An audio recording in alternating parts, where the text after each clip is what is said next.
he played if he had a position and all that might have helped him, but he took that personally. It's like the Last Dance meme that I see everybody posting with like his head over Michael Jordan's is just a tremendous way to put it behind him for now and continue on into the second half of the season. But hell of a weekend if you love offense. God, I wanted so badly to be at that game on Friday. I was out in New York doing First Take, and I was keeping track of it on my phone as we were taking off. And every time I looked down, there's another home run. And then another home run, and then another home run. And just that environment, like it's the 4th of July, it's hot, you're in the bleachers. It was a gorgeous day after the rain.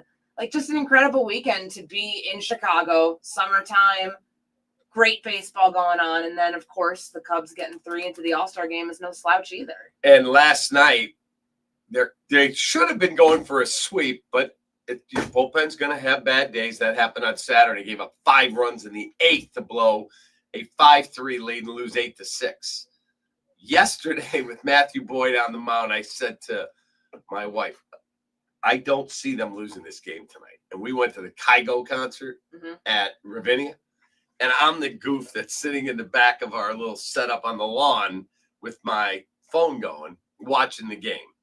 And people were like, you're at a concert? I'm like, this is what I do. 11-0. Like, yes. That's important. And people are walking by who I don't even know. They're like, hey, you watching the Cubs game? Yeah, what's up? We're up 3-0. We're up 4-0. We're up 5-0. Just bludgeon them. And I despise the St. Louis Cardinals. So to see them give up 8 home runs on Friday, lose again big, 11-0 yesterday, it was super cool. And to see the Cubs do it with 1 home run yesterday. That I thought was really impressive, where it's, when this offense gets hot, it's hard to find a team that's better in baseball and more consistent in baseball because they're doing it 1 through 9. And some of the changes in the lineup, Michael Busch and where he was hitting last night, it feels like this team, after some of the ups and downs, the Houston series that they lost, what happened in June, I don't know what exactly the formula has, like how this formula has yielded this level of consistency, but it feels like they found something here heading towards the All-Star break. Here's the other thing. So last night's game, we'll get into it. Matthew Boyd, fan 9 in 5 innings. He was great. And the Cardinals just get crushed. All cool. I always thought, they have the right celebrity. It's cool to do the 7th inning stretch.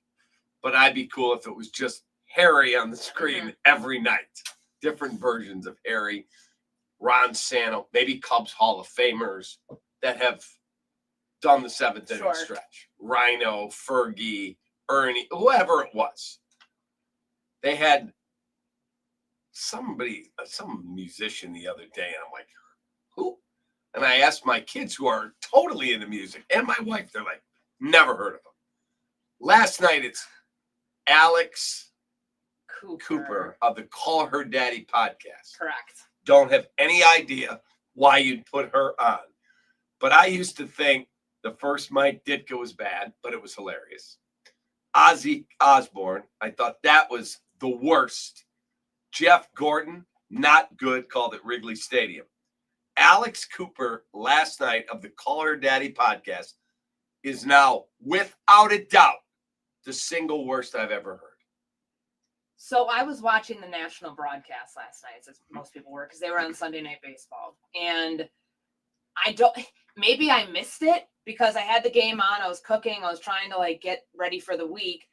I don't know if they showed it on TV. Maybe they didn't. Somebody let me know on Twitter, because I did not see it until you and I watched it here about 20 minutes ago. Because I saw on social media, everybody's like, oh my God, this is the worst 7th inning stretch ever. If you type in Cubs worst 7th inning stretch, now all of the Google searches and results are about Alex Cooper's 7th inning stretch. I don't know if she was trying to be funny, if she was trying to do some sort of bit. Get clicks. Yeah, if I ever got asked to do the 7th inning stretch, I would sing it to the best of my ability, knowing that I don't have a singer's voice, but I'd want to have fun with it. I would say, let's score some more runs, even though they were already at that point bludgeoning the St. Louis Cardinals. Yep. I don't understand the 2 other girls in the background lifting her up at the end. It just felt like this was some clout chasing sort of move from an influencer who has a great podcast, who has a lot of followers that the Cubs were thinking could somehow, I don't know what demographic they were like looking towards yesterday when they decided to sign her to do it. Just some famous person who really has no ties to sports, no ties to anything other like sports outside of the Barstool world.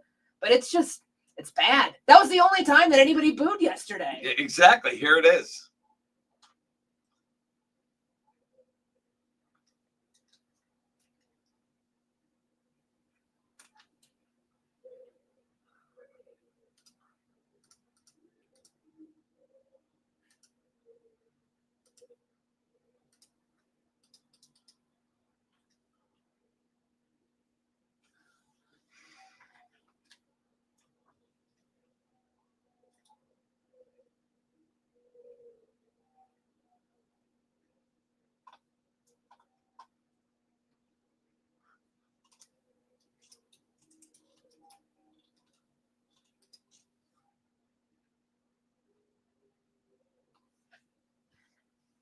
Booed throughout. Booed.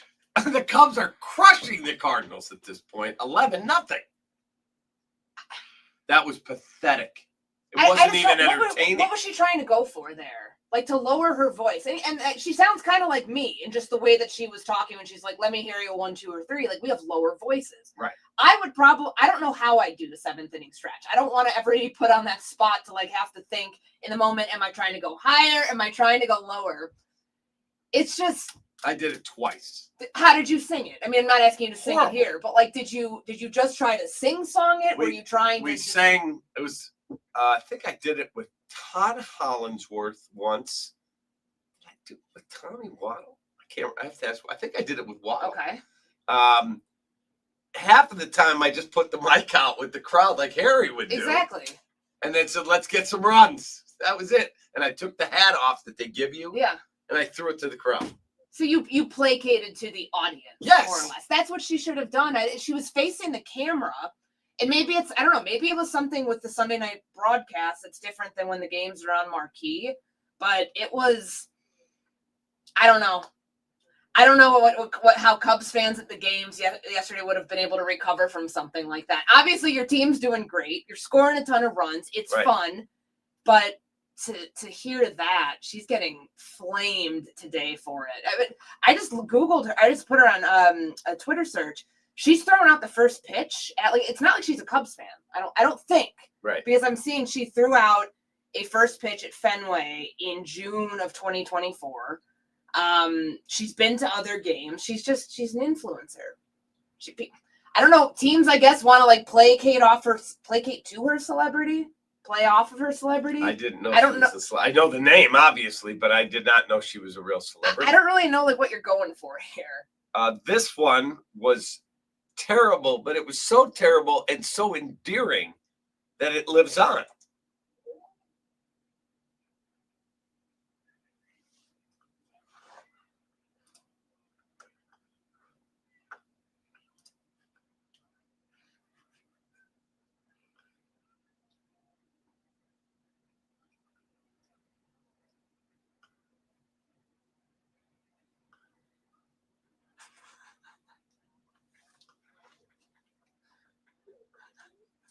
That was the first time the coach ever did it.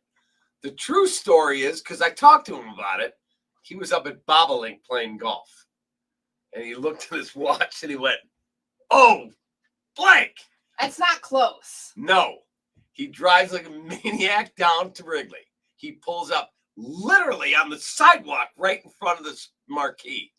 Races up the stairs. There's no elevator. Races up the stairs. This is in 98. Gets into the booth, and there Gary Pressey is trying to stall.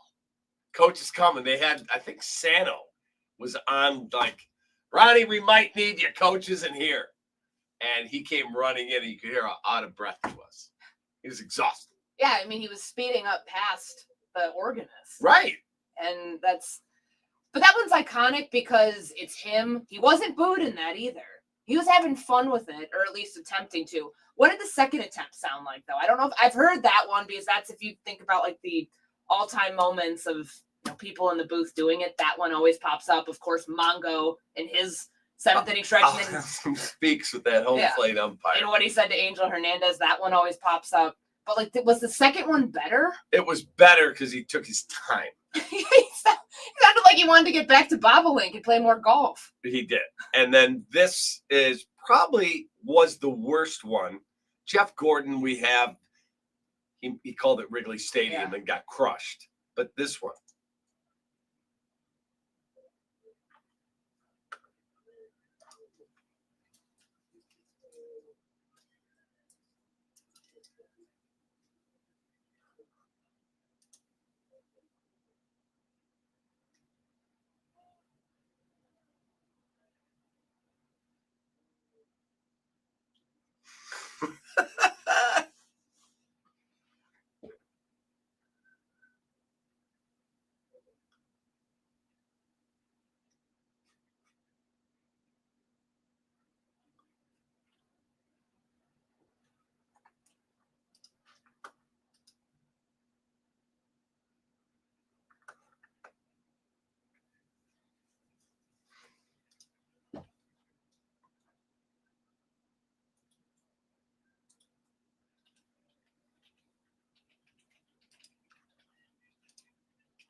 It's Ozzy Osbourne.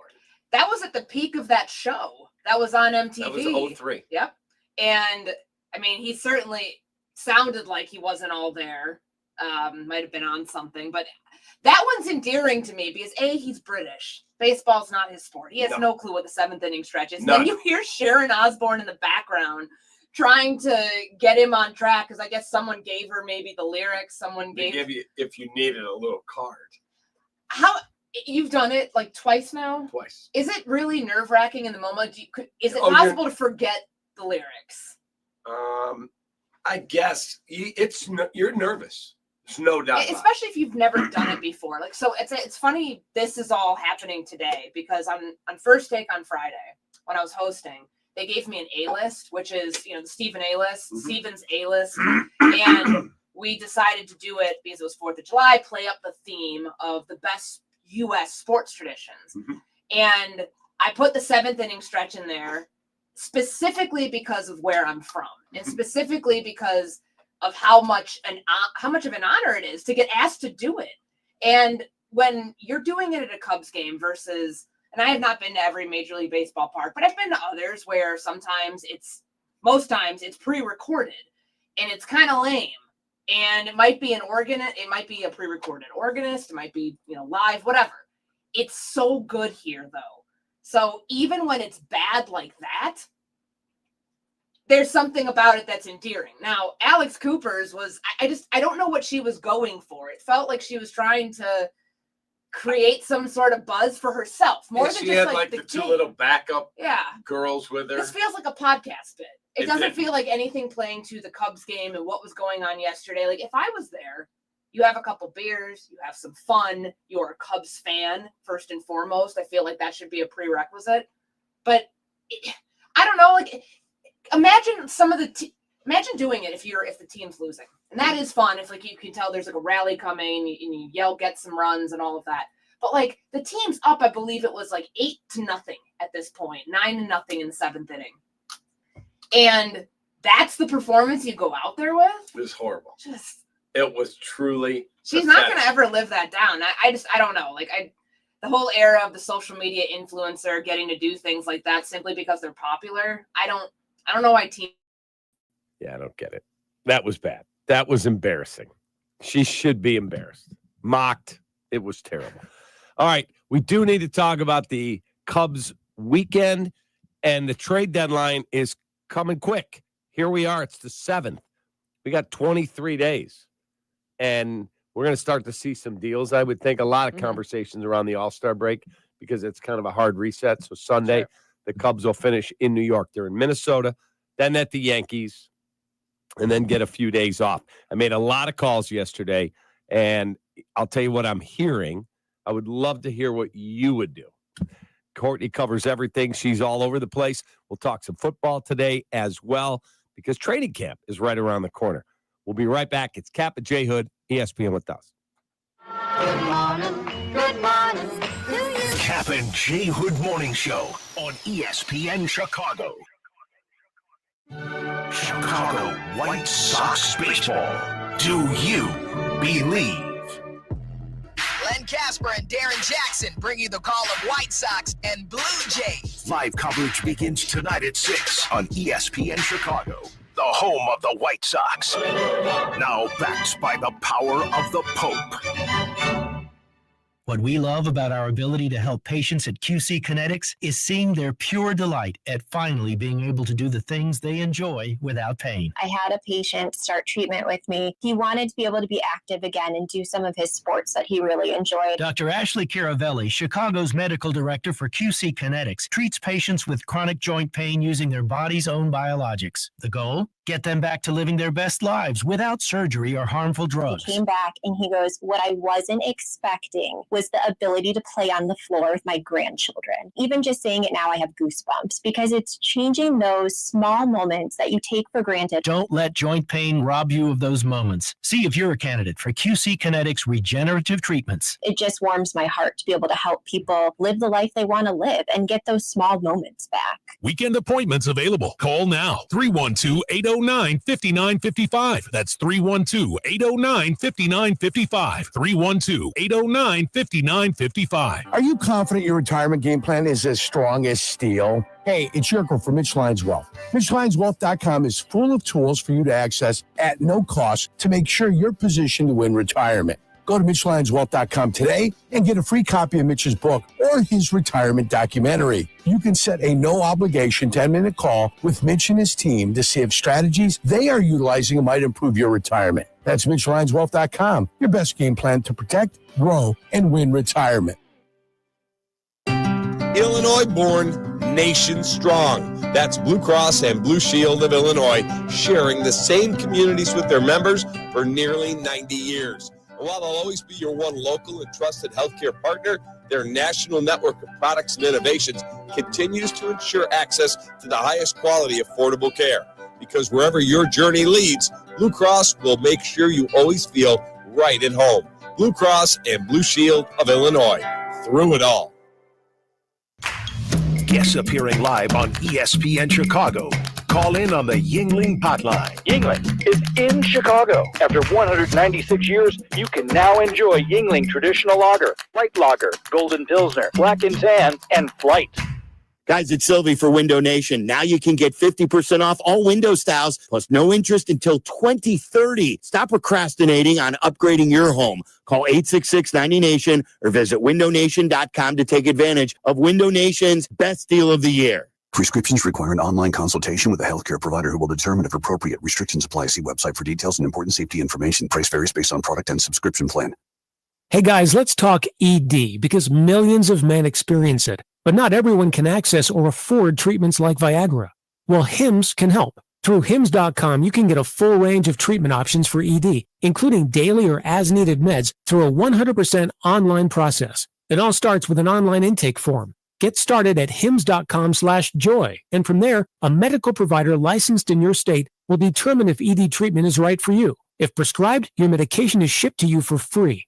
Find the ED treatment that fits your needs with options up to 95% less than the brand names. Millions of men experience ED, but Hims can help. To start your free online visit and save up to 95%, go to hims.com/joy. That's hims.com/joy for your free online visit. HIMS.com/JOY.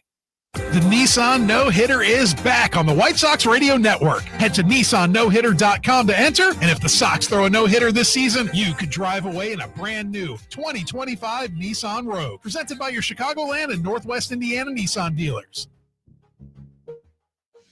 Kap and J Hood are back on ESPN Chicago.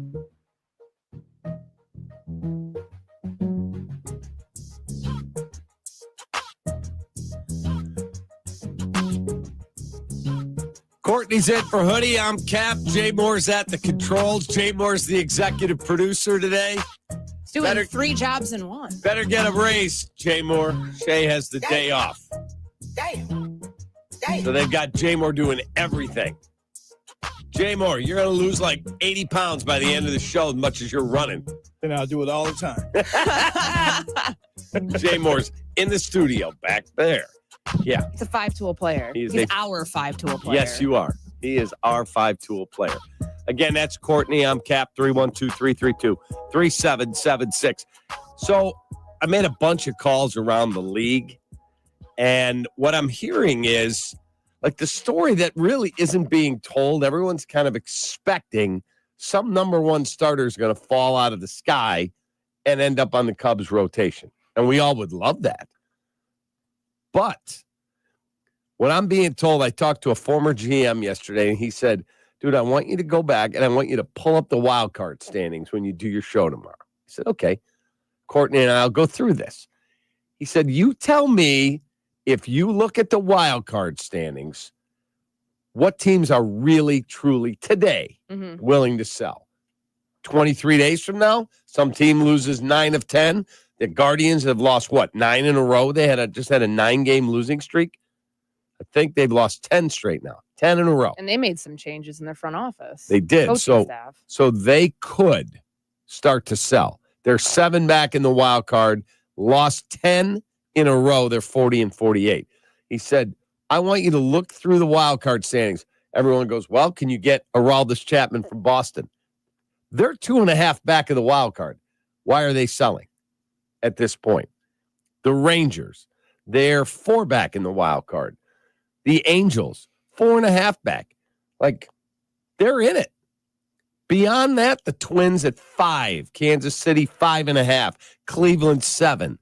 Baltimore, 7.5. The A's and the White Sox. That's the AL. So how many teams today are going to say to their fan base, yeah, we're pulling the plug? You said 23 days? Yeah, the 30th. And wasn't it Jed who said, like, closer, like, don't expect anything until closer to the deadline? Right, because some of these teams have to see if they're in or out. Yeah, I mean, the names I feel like have been tossed around since Justin Steele went down, when we talk about, like, starting pitching, like Sandy Alcantara. Is that still a possibility? I mean, where are the Marlins right now? They're 40 and the Marlins 48? Are 7.5 back in the wild card. Sure. And so is that enough? Is 23 days enough to get yourself in better position? Maybe, maybe not. I'd need to look at what their schedule is. Okay, so let's assume they call you and say, Courtney, we'll trade you Sandy Alcantara. You can have him. He hasn't pitched well. Go look at his numbers. His ERA is north of 6. His velocity's back, but his ball that was unhittable with all this heavy diving action, it's not. I think he gave up 5 runs in his last start. Is that right? I think so. I think he gave up 5 over the weekend. I watched him throw. It's not just throwing 98 miles an hour because guys catch up with velocity. They're going to ask you for a haul of your best prospects. And that's what the whole idea about Pittsburgh, too. They know that the Cubs are going to go all in at the deadline this year. You can't waste. I don't think you can hedge it on this. You need another starting pitcher. You need 2. You need 2. 2 really. Tyone's out at least a month. And I mean, and Steele's gone for the year. Steele's gone for the year. And so you've got Shota, you need somebody else. If Pittsburgh, who they're right behind Miami, so they're 11 games back. Yeah, they're selling. Mitch Keller. But how expensive is that going to be? Well, now the Mets have lost yeah. Griffin Canning. He blew his Achilles. And they're willing to pay, as they always are. Steve Correct. Cohen is a very wealthy owner, and he's always willing to throw the book at anything that'll make the roster better, no matter how much it is. Do you want to get in a bidding war with them for starting pitching? Like, I think that Cubs fans have this idea that there's going to be this abundance of teams that are willing to sell at the deadline. And maybe that's the case, but right now it just feels like maybe there's a handful and you're overpaying for something that might not be a sure thing. Correct. So who is truly out there? Because the last time we got the chance to talk to Jed a couple weeks ago, he said financially, I have everything I need. That is not a concern. And then he met the media the other day and he said the same exact thing again. That will not be a problem. How much money a guy makes will not be an issue. But people have to be available. Chris Sale. Yep. He's injured now out till late August. He's not getting traded. Plus the Braves thing, they can compete next year. They're 10 games under 500. They're up the track. They're done. Pittsburgh, we talked about Mitch Keller. Washington just fired their GM and their manager yesterday. Isn't that curious timing? It Like is. to do it 10 or, however many days. 3 weeks before the trade deadline. Yeah, right at the All-Star break.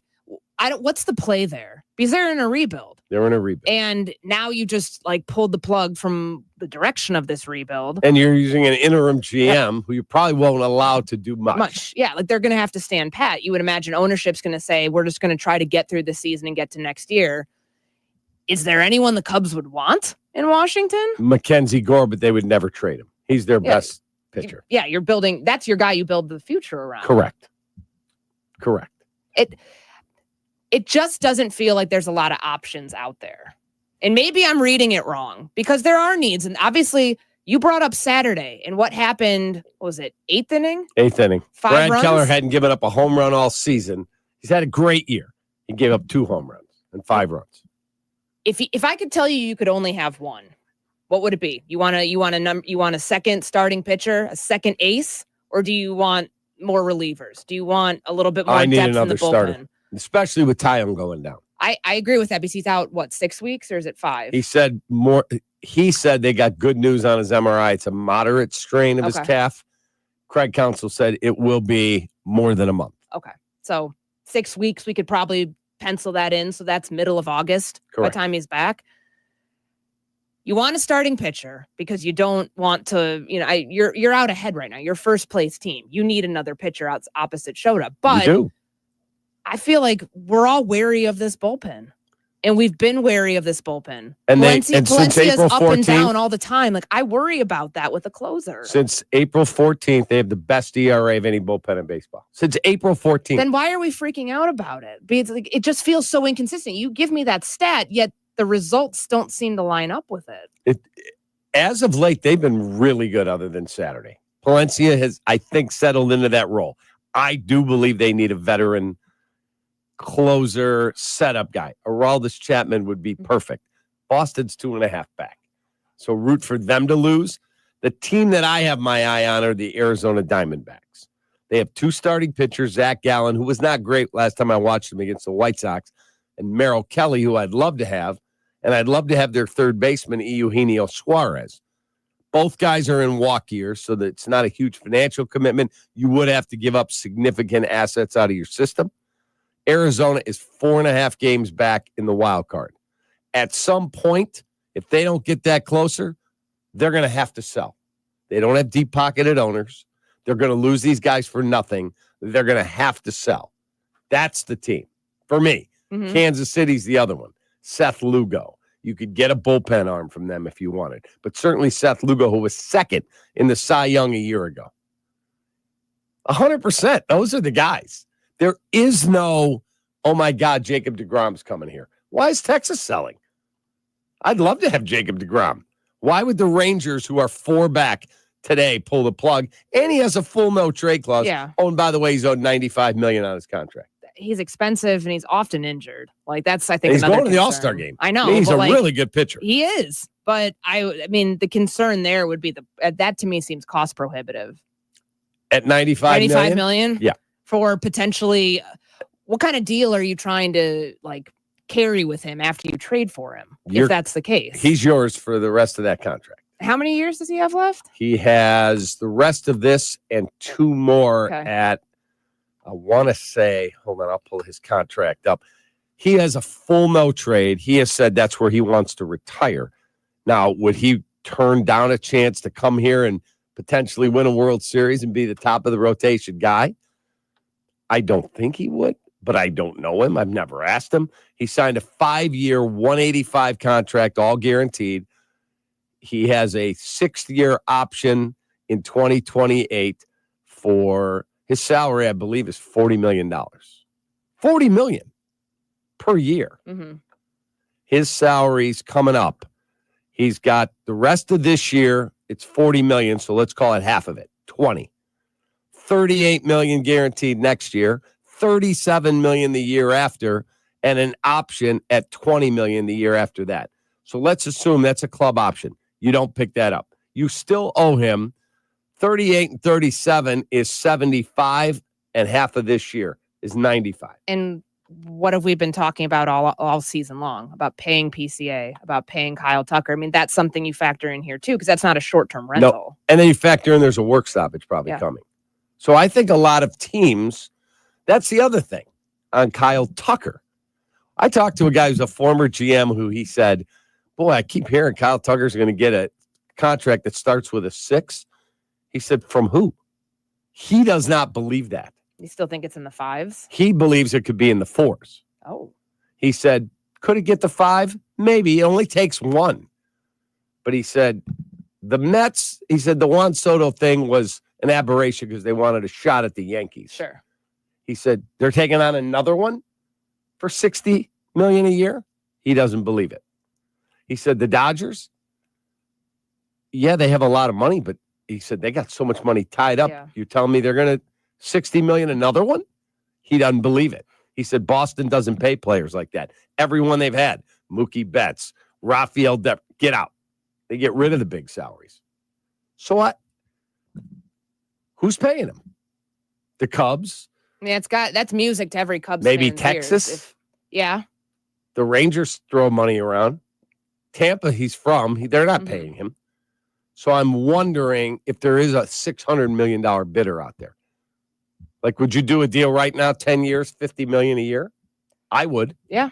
I feel like people would have done that 2 months ago if you would have asked them. And since that point, when they got hot, really hot in May, and the price you would assume would only go up. It sounds like you're saying it's tabled to a degree because of all of the ancillary factors, the work stoppage apparently, like in a couple. And of he years wants with to the get to union. free agency. Yeah. Just as he he's should, earned that as right. he should. But I feel like if everything is gone according to plan of what Jed said, like let him fall in love with Chicago, fall in love with playing here, look at how good this offense is. It's amazing. Then this should be everything he needs to want to sign here long term. Possibility they get something done in August. I would think he's say going to no. still wait till free agency. I do. Like if you get to August, why are Or you before the doing trade it? deadline. Unless you're paying significantly above market value. Why are you doing that? If you're him, Sure. you can always come back here. Yeah, I want to get to free agency and see. That's what I would think would happen. So we'll see. 312-332-3776. What do you want? Realistically, what do you expect to happen? Jed says he has all the money he wants to spend. He said that to the media the other day. Do you believe it? What would you be willing to bring in? 312-332-3776. Be right back. Kap and J Hood, ESPN Chicago. He is the best American-born hockey player of all time, a 3-time Stanley Cup champion with the Chicago Blackhawks. ESPN Chicago is proud to announce the return of Patrick Kane for a truly special day, Friday, August 8th, a day that matches his coveted number 88. Let's hear from number 88. Kaner will be everywhere, just as he was on the ice, including a youth hockey clinic at Johnny's Ice House West at 9 a.m. And you can purchase tickets for an exclusive autograph signing at the Chicago Sports Museum at 11:30. Or a very special Q&A event at Morgan MFG at 6:30. All tickets for events can be purchased at Eventbrite. Just search Patrick Kane. What's up, Chicago? Friday, 8/8. Celebrate the legend number 88, Patrick Kane. At Uline, they know going the extra mile takes hard work. For companies pushing to go further, Uline will go the distance with you. They answer the phone to get you the shipping and industrial supplies you need. Business can move fast. Unexpected large orders, adverse weather, new safety guidelines, and changing economic trends. Uline works hard keeping 41,000 items ready to ship, minimizing detours on your way to the extra mile. Visit uline.com. Time now for ESPN Chicago's Sports Business Minute, brought to you by your Chicagoland BMW centers. From Crane Chicago Business, here's Danny Ecker. There are a lot of platforms for streaming live sports, and chances are you use at least one of them on your mobile devices. A new study found 9 out of 10 sports fans watch live games today using at least one streaming service. The report from Performance Research and Full Circle Research found the shift continues away from cable and broadcast TV. 45% of respondents in a survey said they stream live sports more often today than they did a year ago. Gen Z and millennials led that group, with 1 out of 3 Gen Xers and 1 out of 5 baby boomers saying they're streaming live games more often too. Of course, there are trade-offs to the shift. 68% said they're concerned with rising costs of streaming services, and slightly more said they plan to cut back on streaming expenses in the next 6 months. For the Crane Sports Business Minute, I'm Danny Ecker. Summer's meant to be wide open, and with BMW, nothing stands between you and the road ahead. The BMW X3 makes every journey effortless with xDrive and expansive cargo space. The plug-in hybrid X5 moves through summer without limits, combining uncompromising power and electric adaptability. And the all-electric i4, sporty, sleek, and unmistakably BMW. Find your ultimate driving machine now at the BMW Summer Sales Event. Hurry in for exceptional offers now through July 31st. A SoFi personal loan is here to help you achieve something once thought impossible: overcoming high-interest credit card debt. Walk the tightrope of your finances with one low, fixed-rate monthly payment, no fees required, and as soon as the same-day funding. That's right. Pull off your own debt-defying stunt with a SoFi personal loan. Visit SoFi.com/trick to learn more. Loans originated by SoFi Bank, N.A., member FDIC. Terms and conditions apply. NMLS 696891.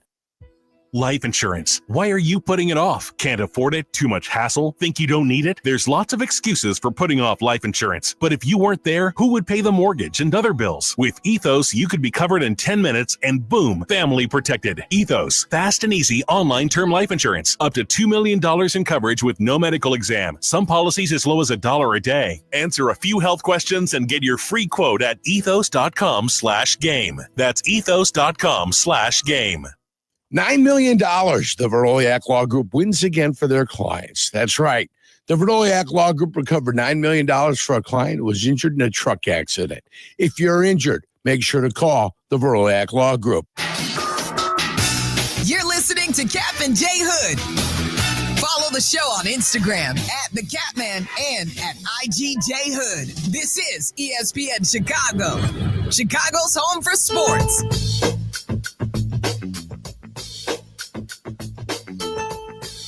If you're a Cardinal fan waking up this morning, sorry for the ass kicking. Wow. Miles Michaelis probably going on the IL with whiplash from Friday. 8 bombs the Cubs hit. 6 off him. Oh, and then last night, I'm sitting at the concert, and I've got the phone going and watching the game. I'm locked in. People are walking by. Hey, Cap, we up or down? I'm like, 1-0. Next guy, 2-0, 3-0, 5-0. Blowout city. Take that, Cardinals. Take that. I loved it.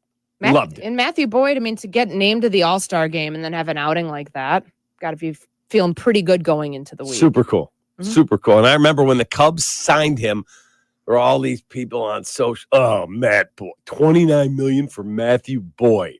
Typical Cubs. Typical Cubs. And I'm like, somebody's got to pitch. He had 9 strikeouts yesterday. 9. Like, how incredible is that? The day you're named to an All-Star, you have a career high. Career high. In 6 innings. Here's Matthew Boyd. He met the media after finding out he's an All-Star. And it's definitely something super special. It was it's an honor. Something that you get to dream about. And it's pretty cool. But I mean, I'm a product of the people around me. Like I'm having the year I'm having because of Carson Kelly and Miguel Amaya, Reese behind the plate, because of the guys in the infield from Matty Shaw and Dansby and Nico and Bushy and Birdie and making plays in the infield, and Happer and PCA, Tuck and Saya making plays in the outfield, like those guys. I'm a product of the people around me, and I don't get that honor without them. I don't get it without the help that Tommy and Casey and Z have poured into me, so, from the pitching side. So I'm super thankful for the people around me. And it's an honor. So there's Matthew Boyd, who some people say he's the single nicest human being in the game. and played to the crowd. He was coming in from the bullpen, and people are cheering him. And he's getting ready to do his job, and he just stopped, waved, looked around, and went like, is this my life? Like, he wanted to be a Cub the whole time. And I was reading a story that he called the GM of Cleveland, where he was, and said, hey, man, I just want to apologize, but this is a chance for me to pitch where I've always wanted to pitch for the Cubs. Sure. And he's like, hey, we're good. You came here, did a job. You were great. We loved you. Good luck there. And he's had a hell of a start to his. Yeah, what an incredible career so far. Yeah. And just like where it's crescendoing here in Chicago, to see what he did 2 starts ago when he was in St. Louis. They won that game. Yep. And then to cap it off last night, I like what he said about it feels like team baseball. Yeah. And I know that seems like such a cliche way to phrase it, but when he's naming what everybody's doing, the support that he's getting behind the plate, the support in the outfield, and the support when this team is on offense, they're scoring 5.5 runs a game on average. Incredible. Like this is, and they have the 4th lowest strikeout rate in baseball. Like they're handling it from the start at the top of the order all the way through the bottom of the order. And I feel like as a pitcher, when you have that much insurance to play with there, when you've got that big of a margin and you don't have to pitch, you're not tight. That's any pitcher's dream. Yeah, it's truly incredible to watch this offense. Yeah. And they've got, how there's some seasons where you're like, I don't know. And there's some seasons where you look at a team, you go, they've got it. Mm-hmm. They have it. I don't know if it ends up getting you jewelry or not. We'll find out. But I think Jed's going to try to be as active as possible. That means you better be rooting against the Royals, the Arizona Diamondbacks. The Cubs need to put the Twins truly away the next 3 days.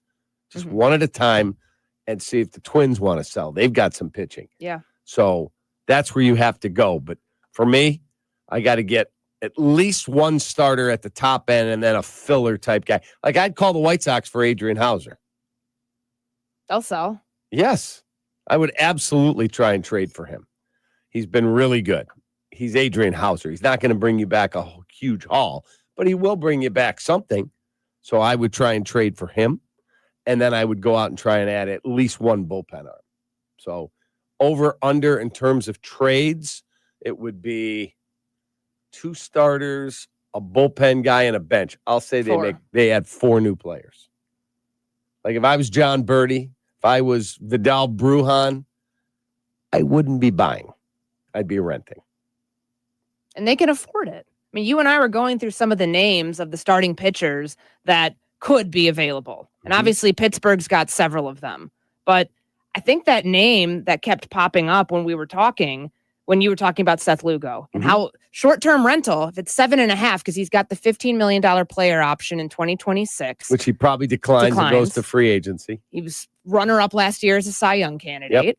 Even if it is short-term, $7.5 million to get you like far in the playoffs and potentially to a World Series, that's for a team that says they're willing to spend. And that's not mortgaging the future either. Yeah, Jed has said consistently to the media that, and when he was on with me and Hoodie a couple weeks ago, he said money will not be an issue. But guys have to be available, A. Yeah. B, it's got, what is the player cost? Because you can't use all your assets on one guy and then go, oh, God, who became available? I don't have any bullets left. Then you wouldn't have the 4 that you were talking about. You'd have 1. Right.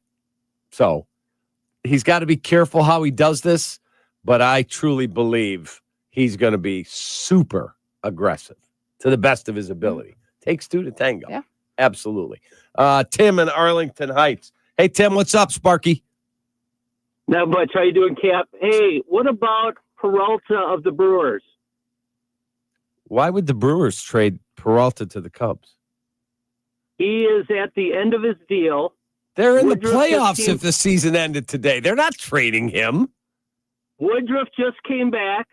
They also got another pitcher coming up from AAA is the big rumor. They're going to lose him at the end of the year. They will lose him. They're not helping the Chicago Cubs. If the season ended today, they're in the playoffs. Come on, man, be better. It's happening. Okay, good luck with that. Come on, you're better than that. Rocky Hill. He's a famous coach. Rocky. Hey, Cap. What's up, brother? How you doing, buddy? First of all, I just want to say I'm so proud of you, man. You know, you've always been my friend, and I'm just happy to see all your success. Hey, man, we got to get Eugenio Suarez. I was just saying that to Courtney. We've got Eugenio Suarez is going to the All-Star game as a Diamondback. I want him to leave the All-Star game as a Cub. Yeah, but, I like Matt Shaw, but I just think we need another bat. Agreed. I wish we had gotten Bregman, but I'm just kind of surprised, Cap, at how well we're playing. We're good, but it's not like the great Cub teams of the past. What do you think? I like this team a lot, Rocky, and thank you for the call. Appreciate you. He was the head coach at Thornton when they were State Power. He worked basketball camps with me in the summer. Awesome. He's the best. Rocky Hill. He's right. Matt Shaw, for me, I think he's going to be a really good player. Like a year ago, people were like, I don't know about this PCA guy. He can't hit. And now he's going to the All-Star game as a starter. I would move Matt Shaw into the John Birdie role, and I would go get Eugenio Suarez if Arizona will trade him to play third base for me. That's what I would do. So another at bat. Yes, another big bat in the lineup. So we'll see. What do you think? 312-332-3776. We do have some audio from Matt Hasselbeck and from Peyton Manning on Caleb, and I want you to react to it. We'll get to that later in the show. And don't forget Shot or No Shots coming up at 8. Courtney's in for Hoodie. Be right back. You're listening to Kap and J Hood on ESPN Chicago. Sometimes the conversation can get away from the team on ESPN Chicago's Kap and J Hood show. Fortunately, there's always room for a sidebar. Just a quick sidebar, may I approach? Sidebars on the Kap and J Hood show are presented by Hankin Law. Outside temperatures are finally hot when it comes to making your home or business comfortable this summer. I recommend you go with Automatic. Their motto is we make people comfortable. Yes, every HVAC company strives to make people comfortable, but they take it a step further. They make sure their clients are comfortable throughout the entire process. They offer fair upfront pricing, no gimmicks, and clean, courteous technicians who are not pushing sales, just real solutions. Trust me, Automatic gets it right. Visit Automatic.com. That is Automatic.com. I couldn't stop talking about it to my family and friends. My knees are my trouble spot. But for me to tell them now that I'm doing so much better, they were amazed, and I've been amazed. QC Kinetics Cellular Therapies. Yes, it is amazing how these non-surgical treatments deliver joint pain relief for patients like Dr. Eric Williams, a successful chiropractor. Each week, I just started noticing that I could sleep and not have pain. I could play pickleball. I could do a CrossFit exercise routine. QC Kinetics revitalizes your joints so you can move again without the pain pills or invasive surgery. I'm 60 years old and I want to stay competitive as long as I can. And QC has allowed me to do that. They did me right and really made a difference in my life. Book your free consultation with QC Kinetics today and experience the difference for yourself. I like to go, move, move, move. QC Kinetics. Call QC Kinetics, 312-809-5955. That's 312-809-5955. 312-809-5955. Twin Peaks is the best in the game. Here, your favorite drafts are poured at a frosty 29 degrees, and rare barrel-aged whiskeys are served just the way you want them. It's bigger game days and bolder fight nights. I mean, where else can you find a scratch kitchen that always comes in clutch every day from lunch to late night? Only at Twin Peaks, the #1 sports bar. Twin Peaks Scratch Kitchen scores every time. Dig into hand-smashed burgers, chef-inspired flatbreads, and more at your local lodge. Kap and J Hood here with Howard Enkin. Sounds of summer. An accident about to happen. Whoa! Come on, it's a freaking slip and slide. You mean slip and fall? Water may sound seemingly harmless to you guys, but anyone who's experienced a slip and fall injury at work, in a store, or at their apartment building knows just how serious they can be. If you've been injured, call 312-6-million. Howard is our attorney on the Kap and J Hood Show. Weekday morning, 7 to 10 on ESPN 1000. Tired of all the bugs in your yard? Enjoy your backyard again with Cutter Backyard. Ready to spray bug control at Menard. bats. It kills mosquitoes, fleas, ticks, and other insects fast, controlling them for up to 12 weeks. A 32-ounce ready-to-spray container covers up to 5,000 square feet and is on sale now through July 13th. Plus, check out our weekly flyer on Menards.com for more great deals happening this week. Save big money at Menards. Evan Cohen here. Whether you're locking in your home run picks or riding with your favorite golfers this summer, ESPN Bet is your sports book for all the action. Go from checking stats on your favorite teams and players to placing bets in just a few taps. Plus, new customers can get $100 in bonus bets when you make your first $10 wager. Download the ESPN Bet app and sign up with promo code USL to get started today. Must be 21 plus. Gambling problem? Call 1-800-GAMBLER. Terms and conditions apply. See app for details. Offer not available in New York. Evan Cohen here. According to a recent ZipRecruiter survey, 76% of employers plan to expand headcount for 2025. If you're one of these employers, add ZipRecruiter's latest feature, Zip Intro, to your hiring plan. It does most of the work for you, so you save time. Just pick a time, and Zip Intro finds and schedules qualified candidates for you. You can even meet with great people on back-to-back video calls as soon as the next day. Try it for free at ZipRecruiter.com/USL. That's ZipRecruiter.com/USL. Summer is the time for making memories, not appointments. It's why you should go to Great Clips. Use online check-in to get in for a cooler, shorter haircut for less whenever you have time. So what are you waiting for? Get in, get out, and get back to summer with time-saving haircuts at Great Clips. It's going to be great.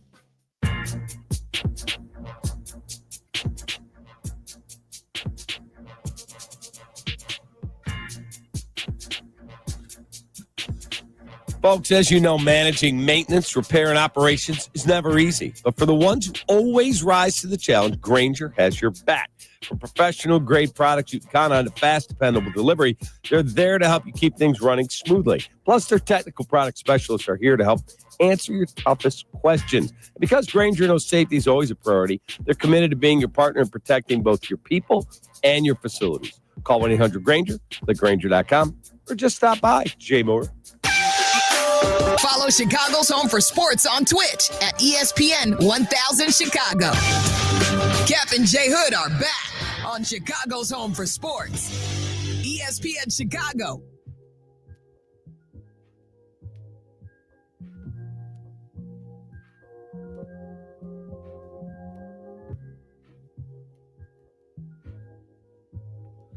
Courtney's in for Hoodie.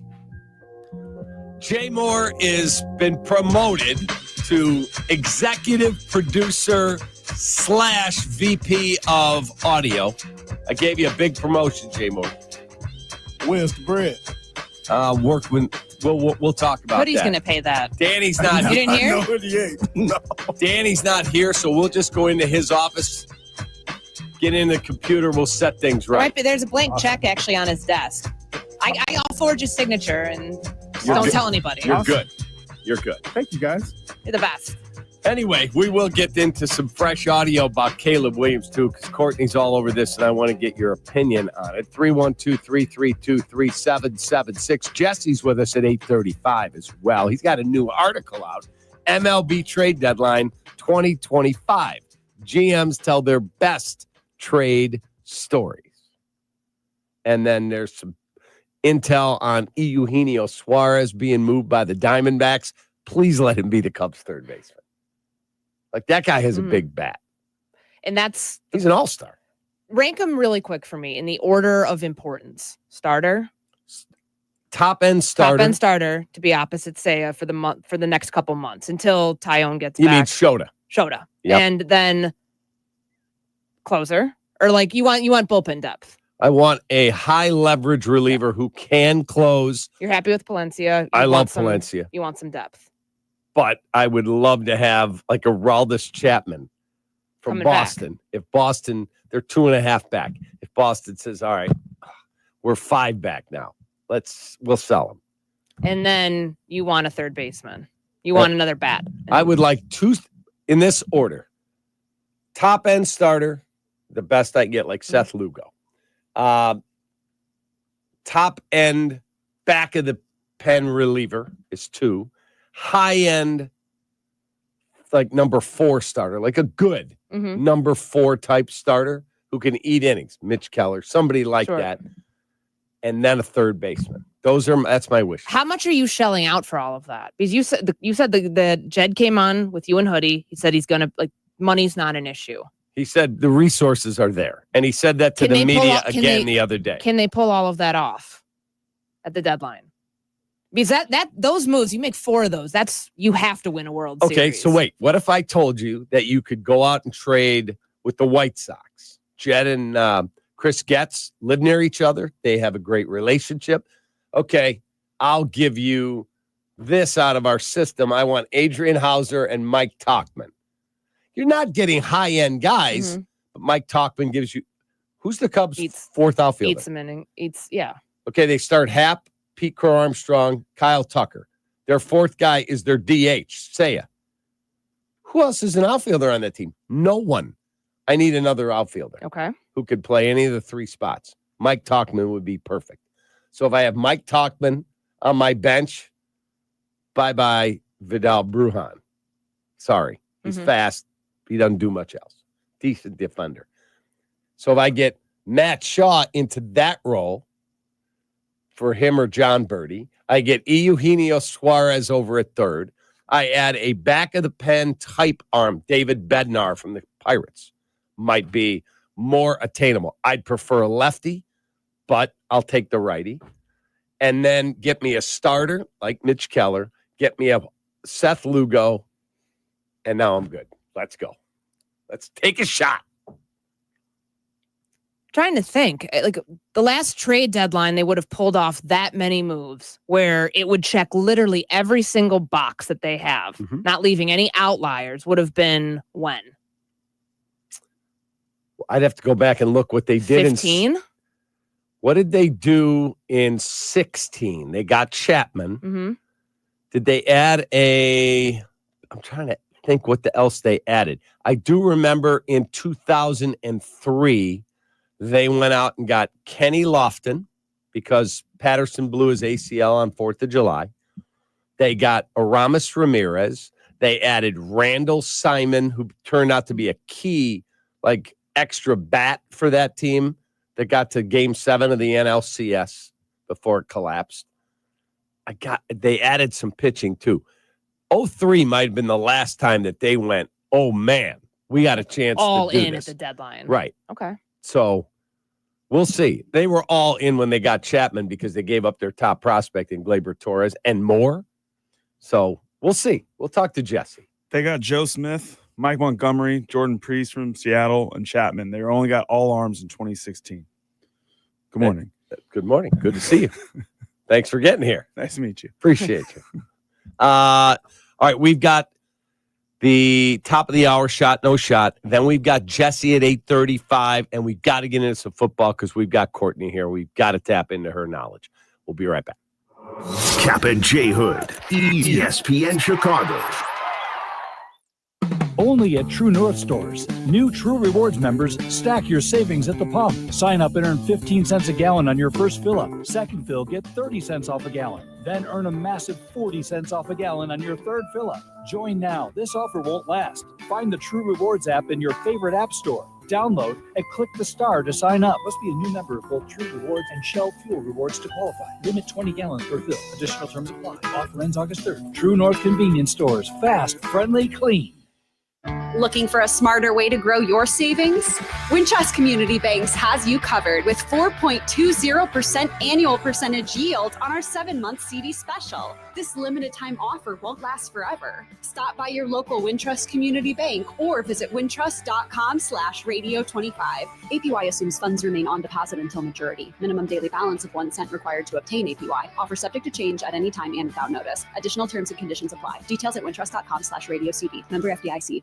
Guys, it's Carmen. You know I love the food scene in Elmwood Park, but we're joined by someone even more biased, the mayor of Elmwood Park himself, Skip Saviano. I've got the best job, Carm. The restaurants are amazing, but there's much more that makes me so happy in our little hidden gem of a community. So what makes it special? The people, no question. Elmwood Park's neighbors care for each other, the families thrive, and businesses succeed. I definitely feel that every time I come through. You know, we hook you in with a meal, and the next thing you know, you're moving in. Tell them, Mayor Skip. Elmwood Park is waiting for you. If you're a business owner or building manager, now is the time to upgrade to energy-saving LEDs. Universal Lighting of America makes it easy. As a 2025 service provider for both ComEd and NIPSCO energy efficiency programs, we handle everything from installation to paperwork. That means no hassle, just brighter lights, lower bills, and real savings. And your utility provider may cover up to 70% of the project cost through available rebates. Call now or visit ulasaves.com to schedule your free lighting savings assessment.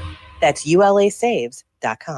Live from State Street in the heart of Chicago, you are listening to the new home of the Chicago Bears, ESPN Chicago. And this is Captain J Hood, WMVP, WTBC, HD2, Chicago, a good Karma Brands radio station. Checkmate 1-6, immediate suppression on target. That's why I say him and my shot. Shot or no shot with Kap and J Hood on ESPN 1000 and the ESPN Chicago app. That's why I say him and my shot. All right, time for shot or no shot. People always ask, how'd you come up with that? I've told the story. My old boss at TV, Kevin Cross, we'd walk in and go, hey, can we, you care if we go do this show with Courtney Cronin? Shot. That'd be great. Hey, do you care if we go do that? No shot. We're not doing that. And so it became part of my vocabulary with my kids. Can I stay up past it? No shot.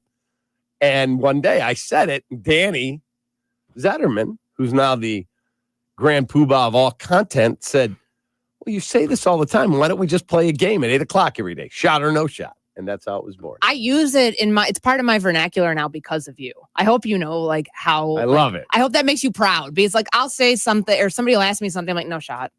I don't usually say that's a shot, but like no shot is absolutely a daily phrase that I use love now. it. I love it. Yeah, my 4-year-old grandson they were with us up in Wisconsin, Ben, and he was up late. And he said, my daughter-in-law said, all right, Ben, it's time to go to bed. No shot. Oh, he's yeah, using it against your daughter now. And he Man. dropped on my wife, you're better than that. And she's like, okay. It's osmosis, man. I hate when he says it. Picking it up. Yeah, 4-year-old. That's incredible. You're better than that. Take that. Yeah, he's using no more. Got a mini-me out there. All right, here's time for shot or no shot. Take it away, mystery man. Identify yourself because you haven't been here. This is Jake. I know you. It's Jacob Santos, Yeah. but I was about to say I did the show with you on that. but Thursday you just got here. I did. I got the call this morning about 6 or 7:15. Who called you, Danny? Danny sent me a text at 6:50. I didn't see anything until 7:15. 6:50. Eric sent me something at 6:55 and 7:15. I just showed the message to my wife in bed and said I'm out. This is like those great stories that we always hear about players getting called up from the minor leagues and they're, playing like 200 miles away from the nearest airport and then they've got to get the Uber to go and then they like show up. I mean, this is your call up moment. This is my call up moment. Yeah, I love Who it. was the guy that took the Uber to Buffalo? Wasn't that Jake Mangum of the Tampa Bay? He was the one in Raleigh. Yeah, there was one that got an Uber in Chicago, flew into O'Hare, and took an Uber to Buffalo. That's incredible. Yeah, they said if you can get here. I just jogged because I live about That's even 15 better. minutes away. It's even better. It adds to the legend. Here?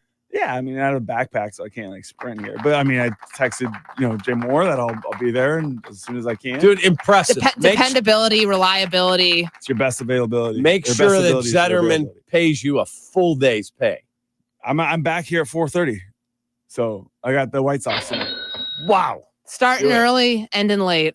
All I right. love it. Let's start with the obvious one. Actually, Cap, you remember this? I did ask you guys. I gave you an over under of 3.5 All-Stars with Jay Hood, and you guys went under, but you didn't think it was going to be Boyd that made the roster. I did, and I thought Saya would be the third. So obvious one, shot or no shot. We know it's pretty much he's gotten snubbed.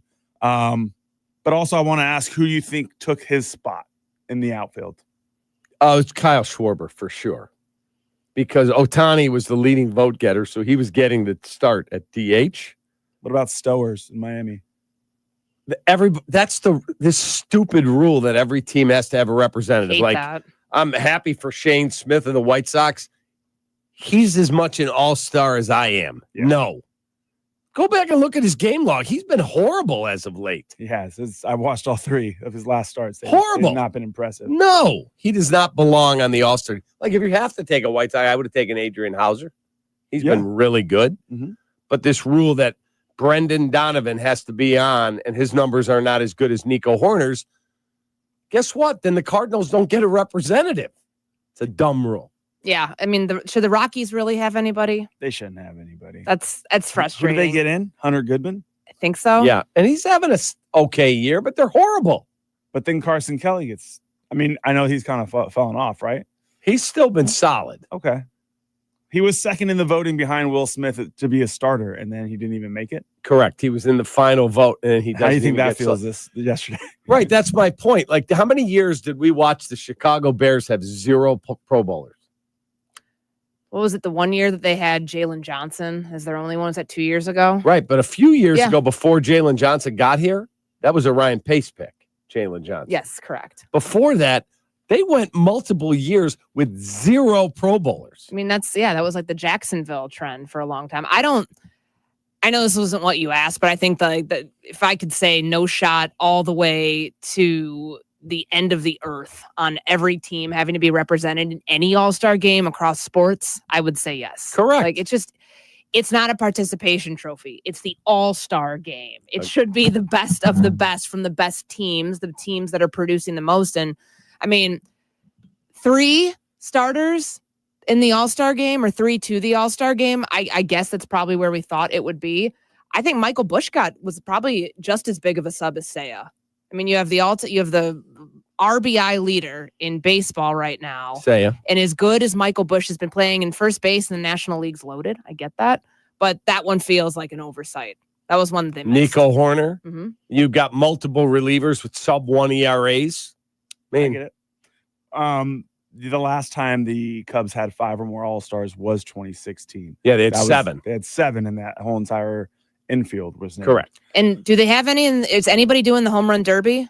Can Seiya do the home run derby? Does he want to? That's a pretty good question, because I don't think you actually have to be named. You do not. You don't have to be named. You right? do not have to be an all-star to be in the home run derby, but I do not believe he's doing it. And I don't want to see any of my favorite players, because everyone said Schwarber talked about it. Remember Bobby Abreu? Said it messed up He his said, God, swing. it messed up my swing for months.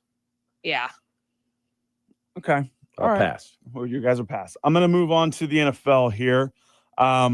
We have a blueprint for Ben Johnson taking over play calling duties back when he did so in 2022. Okay. Back then, the Lions went from 3 to 9 wins, and Jared Goff went from, I believe, 19 to 29 touchdowns. So shot or no shot, those numbers should be what the fans' expectations should be for the Bears in 2025.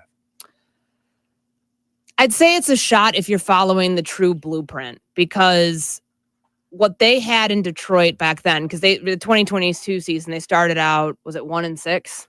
And they ended up finishing like just a game shy of the postseason, because they got knocked out by Seattle, and because that Seattle, I think it was Seattle and LA game before they played in Green Bay that day.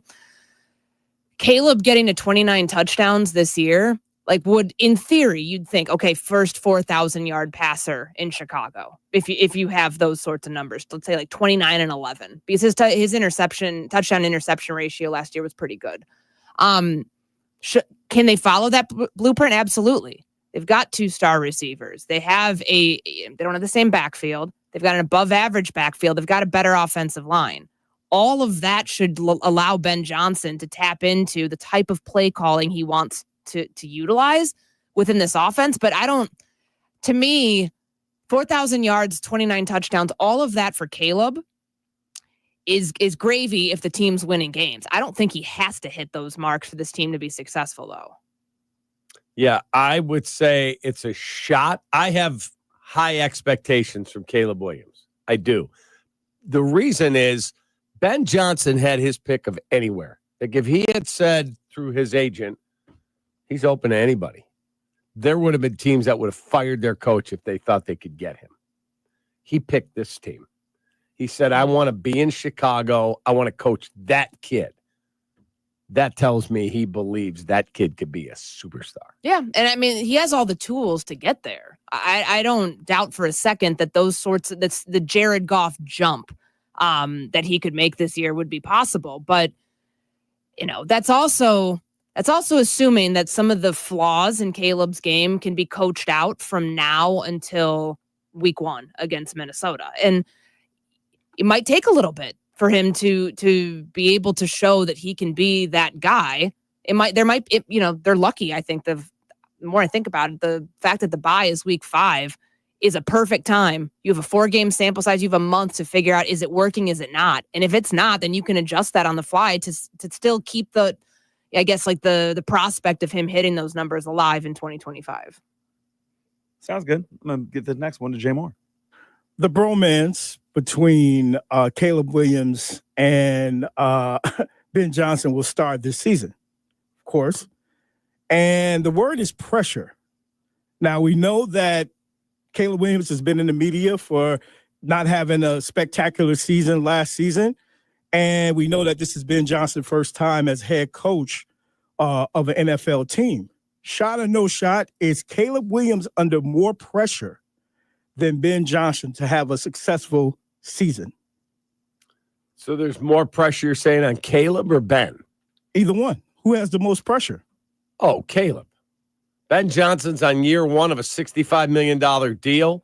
And if Caleb, for whatever reason, doesn't work out, they'll move on to the next guy, and he'll be integral in picking who that next guy is. I mean, the 5-year timeline that you have with these first-round quarterbacks, you've got to know at the end of year 2. I know it was different circumstances and a different front office drafted him, but that was the same thing with Justin Fields. They didn't have a clear answer by the end of year 2. So even more pressure was on him in the 3rd season before they eventually traded him to Pittsburgh. They've got to know about Caleb by the end of this year. And I said this last week on Get Up. I firmly believe that the way that they have positioned themselves, not saying it's all on Caleb, but they've course corrected in every category: head coach, offensive-minded team, offensive line, everything that they did wrong before or was like lack of. They fixed. They fixed. They've pushed all the chips to the table on Caleb. Say your move. So yeah, I'd say the complete shot that the pressure is majority of the pressures on Caleb, because Ben Johnson in year 1 is going to get he's a first-time head coach. We always give first-time head coaches more times than not, unless you're Gerard Mayo, a little bit more of a leeway to establish your culture, to establish your system, to be a play caller and a head coach in one time. Like, that's a lot.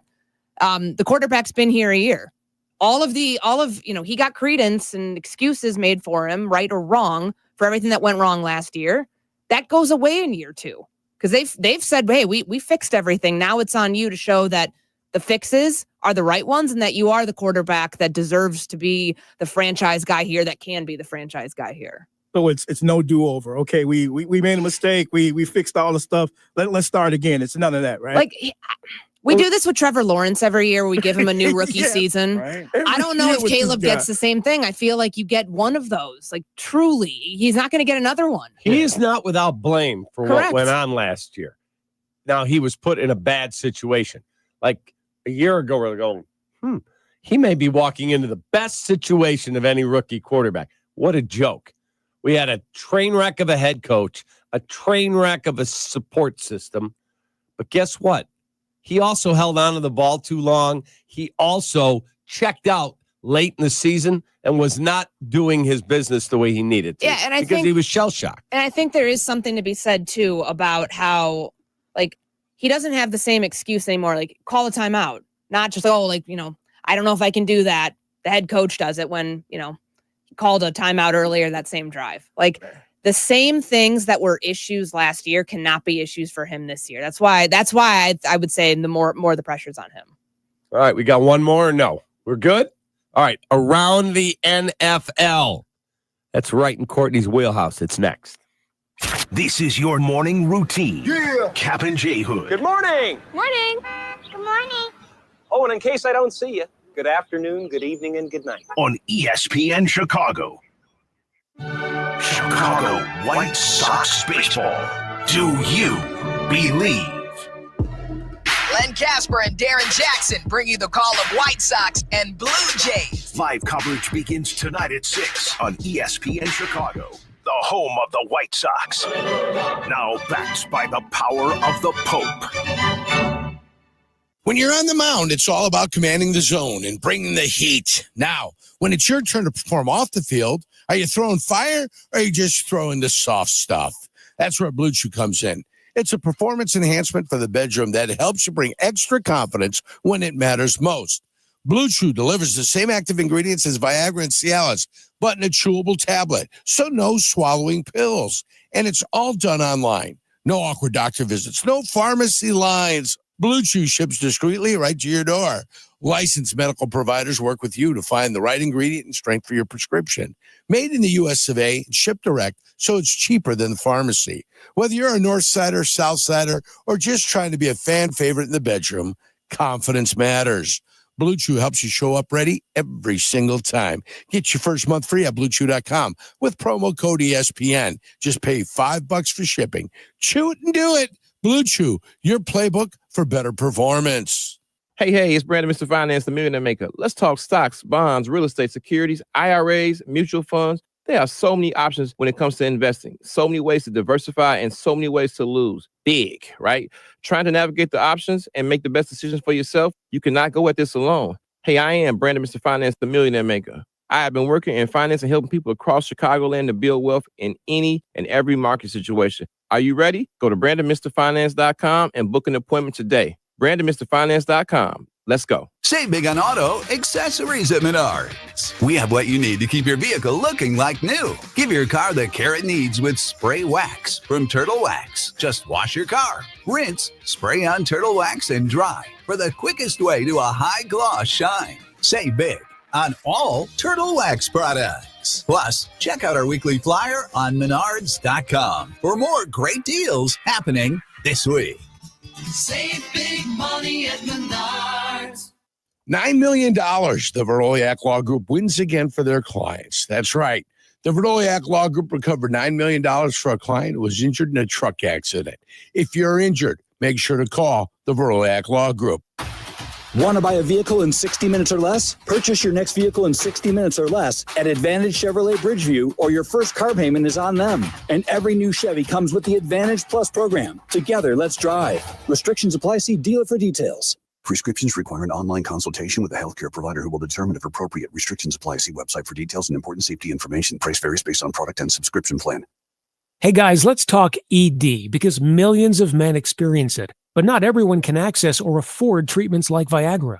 Well, Hims can help. Through Hims.com, you can get a full range of treatment options for ED, including daily or as-needed meds through a 100% online process. It all starts with an online intake form. Get started at hims.com/joy, and from there, a medical provider licensed in your state will determine if ED treatment is right for you. If prescribed, your medication is shipped to you for free. Find the ED treatment that fits your needs with options up to 95% less than the brand names. Millions of men experience ED, but Hims can help. To start your free online visit and save up to 95%, go to hims.com/joy. That's hims.com/joy for your free online visit. HIMS.com/JOY. Hey guys, it's Silvy. Don't wait any longer to upgrade your windows. Right now at Window Nation, get 50% off all styles and no interest until 2030. It's their biggest deal of the year. I did it. Now it's your turn. 866-90Nation or windownation.com. Welcome back to Kap and J Hood on Chicago's Home for Sports, ESPN Chicago. Nick Foles sucks. He sucks. I'm just a fan. I'm not a football evaluator. I love the Green Bay Packers. The guy is drunk, but there he goes. This is not Detroit, man. This is the Super Bowl. I want winners. He starts the comment and he pulls out. This is a really thickly built guy. I mean, what's the answer you're looking for on these things here? All right, time to go around the National Football League. Here's Jake. What's up? All right. So, Courtney, we're going to allow you to be able to participate in our positional tiers list. Okay. All right. We are going to be going around the AFC with the running back ones. And the positional tiers, as a reminder, are star, borderline star, high upside, placeholder, and bum. Wait, I gotta write these down. You got to write them down. I had no idea we're doing positional tiers for running back ones in the AFC. star. What's the second one? Borderline star. Borderline star. Okay, good one. High upside. High upside. Placeholder. Placeholder. And bum. We did the NFC on Thursday. We did. Okay. And they can be quick. I'm just going to rifle off names and we're going to go. All right. All right. Starting in the AFC West, Broncos, J.K. Dobbins. Placeholder. Placeholder. Moving on.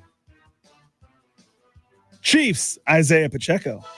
High upside. High upside. Not quite a star, Yeah. but a high upside. I wouldn't call him borderline star too, because we've seen what they've done with their run game. I mean, he was a seventh round pick. I mean, they cycle through him in Kansas City. Clyde Edwards-Helaire, all these guys. Kareem Hunt. But yeah, high upside. I mean, he's good he's a returner too, so you can get a lot out of him. Okay. On his way. All right. So there's on the Chargers, it's up in the air because they drafted Marion Hampton. So Marion Hampton or Najee Harris. I would probably take Amari and Hampton. Yeah, I would too. They use the first round pick. Najee Harris is a solid football player, but that's all. You're gonna He's a get more. placeholder. You're gonna get more out of like pass protection with Hampton too. So because it's the draft pick, he's high upside, just automatically slots in there. Yeah. I'm not doing this with another Chargers player like we did with the wide receiver where you crown him before they do anything. Same for you, right? Same. Upside. You got it. Raiders, Ashton Genty. Okay. Yeah, it's a little different because I feel like he's already a borderline star. I'd say borderline star. So it's funny. I was looking at ESPN does these positional rankings of their own. Like they ask like GMs, executives, whoever about the top running backs in the league. And I wanted to see if Genty would be on there. I don't believe he is yet, but like they drafted him 5th overall. He's being compared to Saquon before he's ever taken a snap. We saw what he did for Boise State. He's got a lot of tread on the tires, but based on like how much of a role he is expected to play day one as a rookie, it's probably unfair, but I'll go ahead and say borderline star. Yeah, we haven't had a running back come into the NFL drafted as high as Genty was since Saquon have that same sort of buzz. So I think it's fair. Yeah, I go high upside. Till you prove it, till you step on the field and show it, I can't call you a star. Media star? Yeah. People know him. There you go. Yeah. All right, moving on to the AFC South, the Texans, Joe Mixon. Bust, a star. He said bust. Did you call him a bust? No, I said star. Well, you started with bust. I was going to say borderline. No, I did not say bust. Pull that tape, Jay Moore. She said bust. No, I think he's a star. And it's wild to see kind of how he's reinvented his career in that offense. I think he's going to be really, really good this year. Yeah, he's a borderline star. He's a solid bust, football player. Bust below bum. Correct. We do that. Right. Created a new category for you guys. Category. You didn't know that was coming today. Jonathan Taylor, the Indy Colts. He's a star. It's a star. Star. He can stay healthy. He's a star. Titans, Tony Pollard. A guy. He's a placeholder. It's a guy. He's Yes, a placeholder. He's placeholder. Headed towards bum, but he is a placeholder. Trending down, huh? Trending down. Jaguars. I believe it's still Travis Etienne. Etienne. Yeah. Yeah. If you're questioning who's still there. He's placeholder because I feel like they're cycling through with their he's a with their placeholder. offensive their positional guys on He's offense. not a bum, but he's a placeholder. Okay. Let's go AFC North. The Ravens, Derrick Henry. He's a Star. superstar. Superstar, yeah. Put a Okay. cape on You're him. just adding like categories to this thing, left and right. Yeah. He's high end, man. Bengals, Chase Brown. Placeholder. Placeholder. Placeholder. He's I don't from know, honestly- Illinois, right?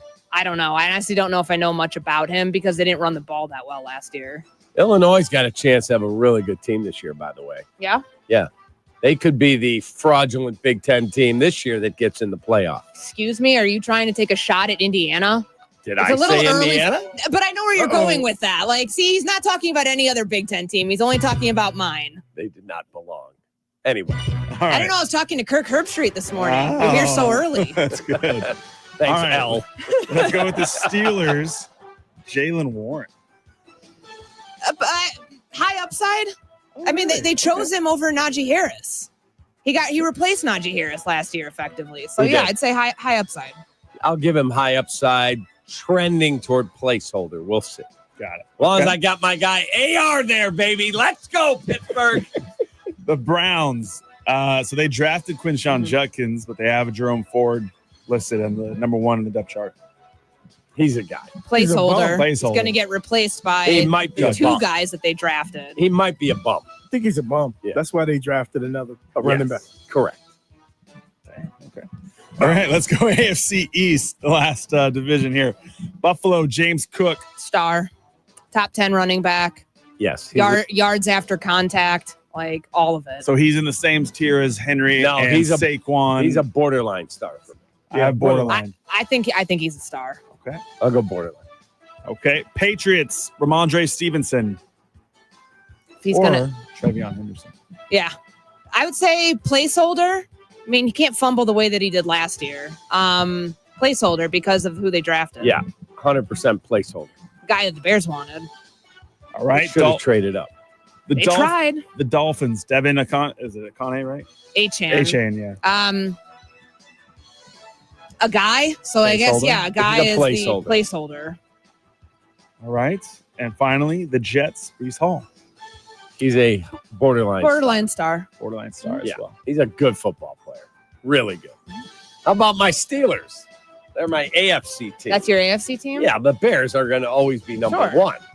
But the Steelers? Oh, dude, I haven't talked to you since last Monday.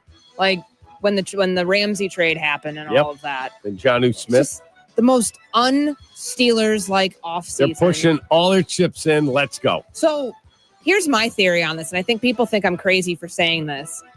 Boom or bust sort of season for them. Yeah. If it goes bust, it's actually a good thing because it forces the hard reset. Correct. If it goes boom when they actually win a playoff game with Rodgers, that's success in a place like Pittsburgh. if they because they haven't won a playoff game despite getting there for 6 straight years or whatever it let's is. assume they get to the AFC title game.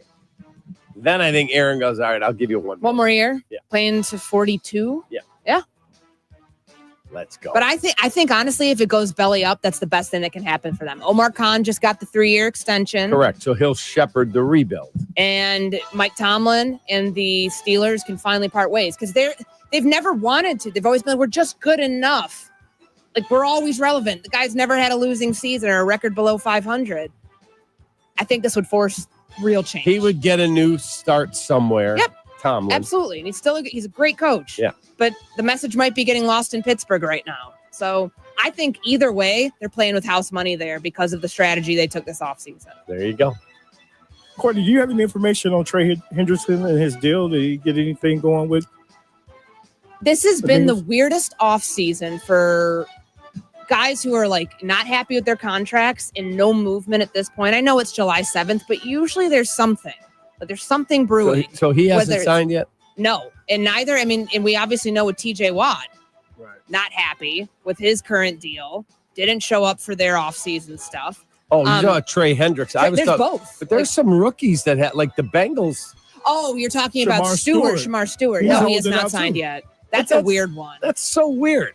It's, from my understanding, the contractual language, like usually the reason they created the rookie wage scale and how this whole thing is structured is to eliminate this sort of thing from happening. But as we've seen with defensive players, like the Roquan Smith deal in 2018, when he didn't sign his contract until much later because of I think it was the targeting stuff and like how he could be suspended and losing money on that end.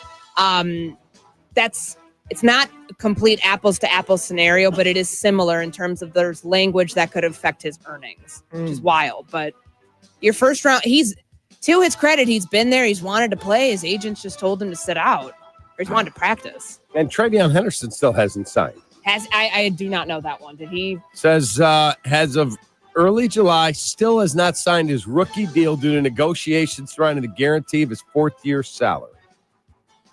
The deal would be a 4-year, $11.13 million contract. Yeah. So we'll see. I mean, is Luther Burden signed yet? I don't think so. I don't think he has either. Yeah. And I know he was injured we didn't see him at all because he was injured during the OTAs and minicamp. But I mean, I don't have any qualms about it. I haven't heard anything, but I do know like last year we were waiting up to literally the day that they reported for Rome and Caleb to both get signed. So Yeah, I wouldn't be remember that. surprised if it's the same thing. And I next don't think 2 Ozzie Tuesdays from now. Trapillo or Shamar Turner have signed yet either. Yeah, because Colston Loveland was like right away. Signed his deal, first round pick, you're inked, you're good to go. They have 3 second rounders and none of them have signed. Yeah, that's right. Crazy. All right. Jesse Rogers is going to join us next. He's got a great article out on ESPN.com about trade talks that go on while guys are at funerals or Passover Seders or vacations. But we want to know what the Cubbies are going to do. We'll talk baseball with Jesse next. Good morning. Good morning. Kap and J Hood Morning Show on ESPN Chicago. He is the best American-born hockey player of all time, a 3-time Stanley Cup champion with the Chicago Blackhawks. ESPN Chicago is proud to announce the return of Patrick Kane for a truly special day, Friday, August 8th, a day that matches his coveted number 88. Let's hear from number 88. Kaner will be everywhere, just as he was on the ice, including a youth hockey clinic at Johnny's Ice House West at 9 a.m. And you can purchase tickets for an exclusive autograph signing at the Chicago Sports Museum at 11:30. Or a very special Q&A event at Morgan MFG at 6:30. All tickets for events can be purchased at Eventbrite. Just search Patrick Kane. What's up, Chicago? Friday, 8/8. Celebrate the legend number 88, Patrick Kane. Do you have summer allergies, sinus pressure, trouble sleeping? If so, I have the solution. See, I was a snorer. My wife said, "Hun, we have a friend. His daughter works for Sinus and Snoring MD. I want you to stop snoring. It's enough." These folks are the best. They're not part of some huge hospital system. They're a local family-owned business, and they treat you like you matter. So I went. I don't snore anymore.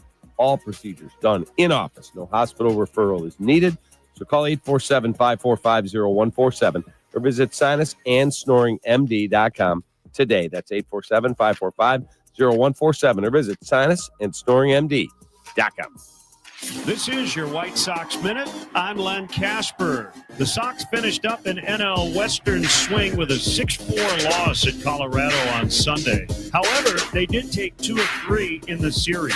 And late in the game, it was announced that rookie right-hander Shane Smith had made the All-Star team. He's the first rookie pitcher in White Sox history to be selected to an All-Star team. Tonight, the Sox are back home to start a 7-game stay at Wright Field. The Toronto Blue Jays come to town 6:40 first pitch. Celebrate 05 reunion weekend from July 11th through the 13th. Don't miss this Friday night with the 05 champs Hawaiian shirt for the first 15,000 fans. The Mark Burley statue unveiling and a post-game fireworks show presented by Beggar's Pizza.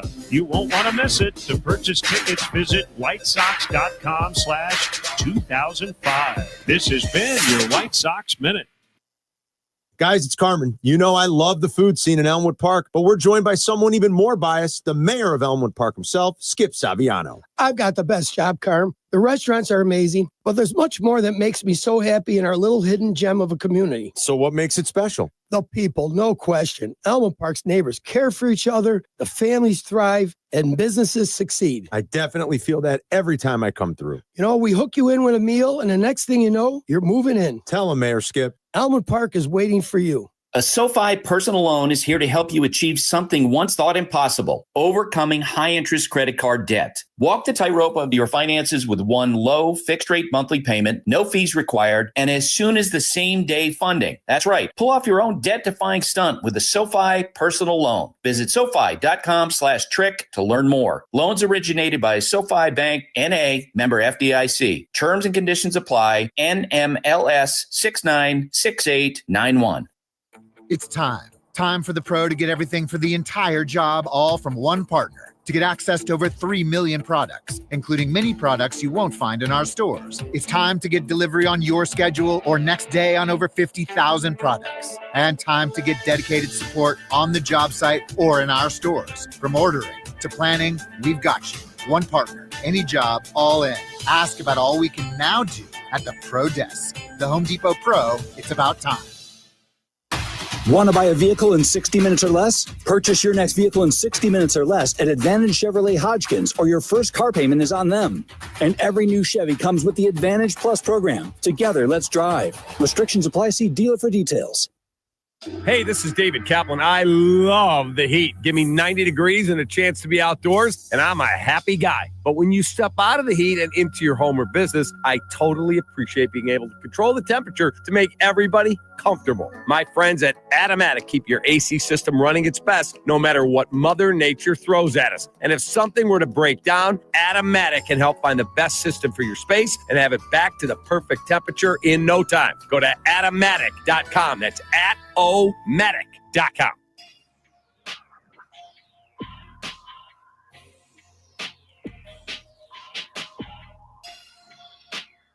Jesse Rogers is brought to you by our great partners at Automatic Mechanical Services. They make people comfortable since 1945. It's going to get hot again, folks. Your air conditioning system needs to be taken care of.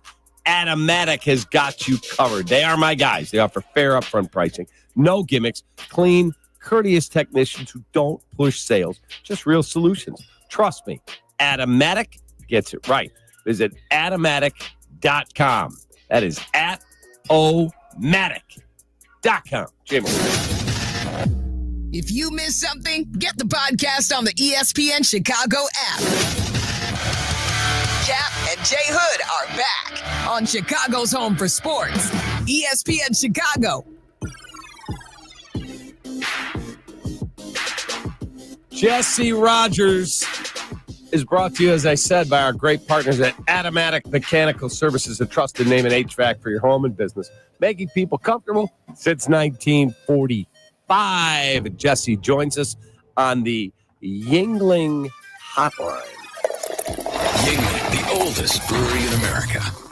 Jesse, good morning. Cubbies batter the Cardinals. Should have swept the series.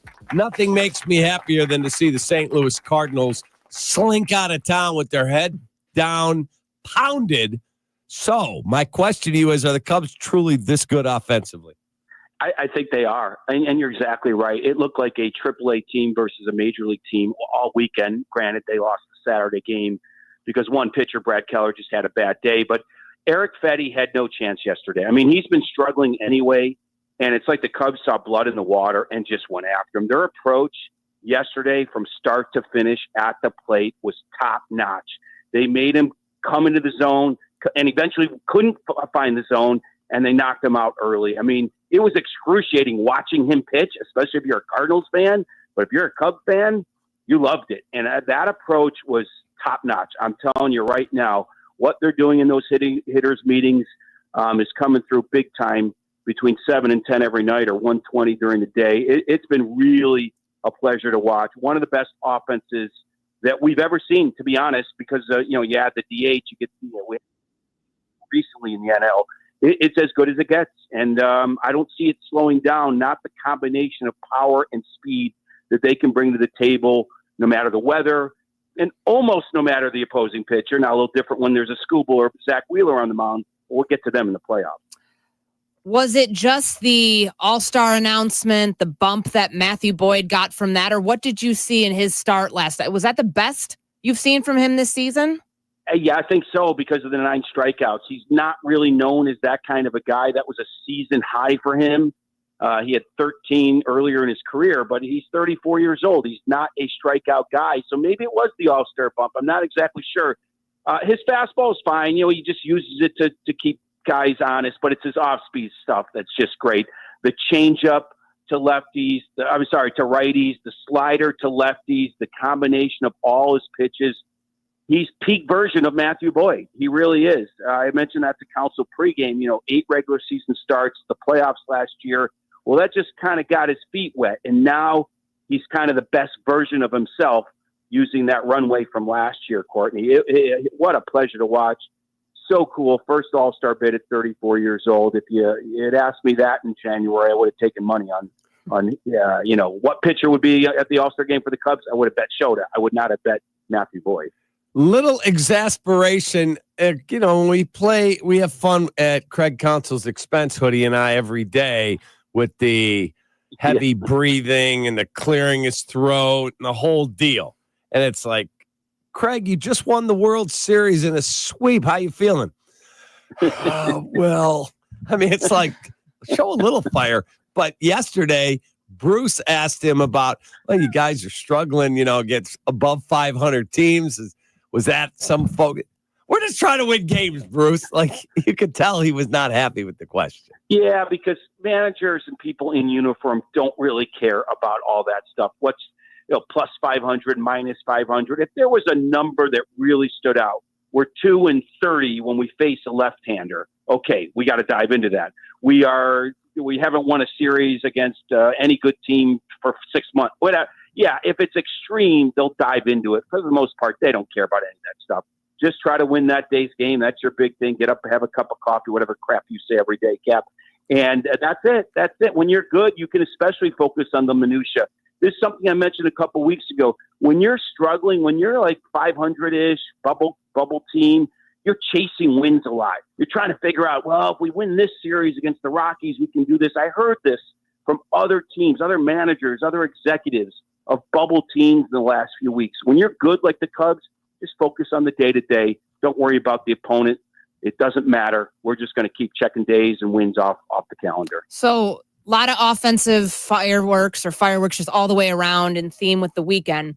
But the 15-day IL stint now for Jamison Tyone, I know we'll get to trade deadline talk here momentarily, and I want to talk about your article, Jesse, that you have up at ESPN.com. What are the in-house options that they try to sort through here with this Tyone injury news in light of if it's going to be a month, if it's going to be a little bit longer for them for the Cubs with him on the injured list? Well, first and foremost, they're just going to get through the All-Star break. There'll probably be another bullpen game this week in his spot. Could also start Jordan Wicks, who's up here. You could bring Ben Brown back up. So there are options, but I don't think they even are worrying about those options until after the All-Star break. There's always a chance they come out of the break with a new pitcher, talk about trades. They're going to heat up after the All-Star break more than likely, but there's always conversations during it as well. But Ben Brown and Jordan Wicks and maybe even Chris Flexen are your best options if they're not going to go bullpen game every 5 days, and I don't think they will. But those are the names, Courtney. I wouldn't be against any of that happening, especially Wicks or Ben Brown. You're hoping for a lightning in the bottle from a couple of these guys, whether it be for a month or longer.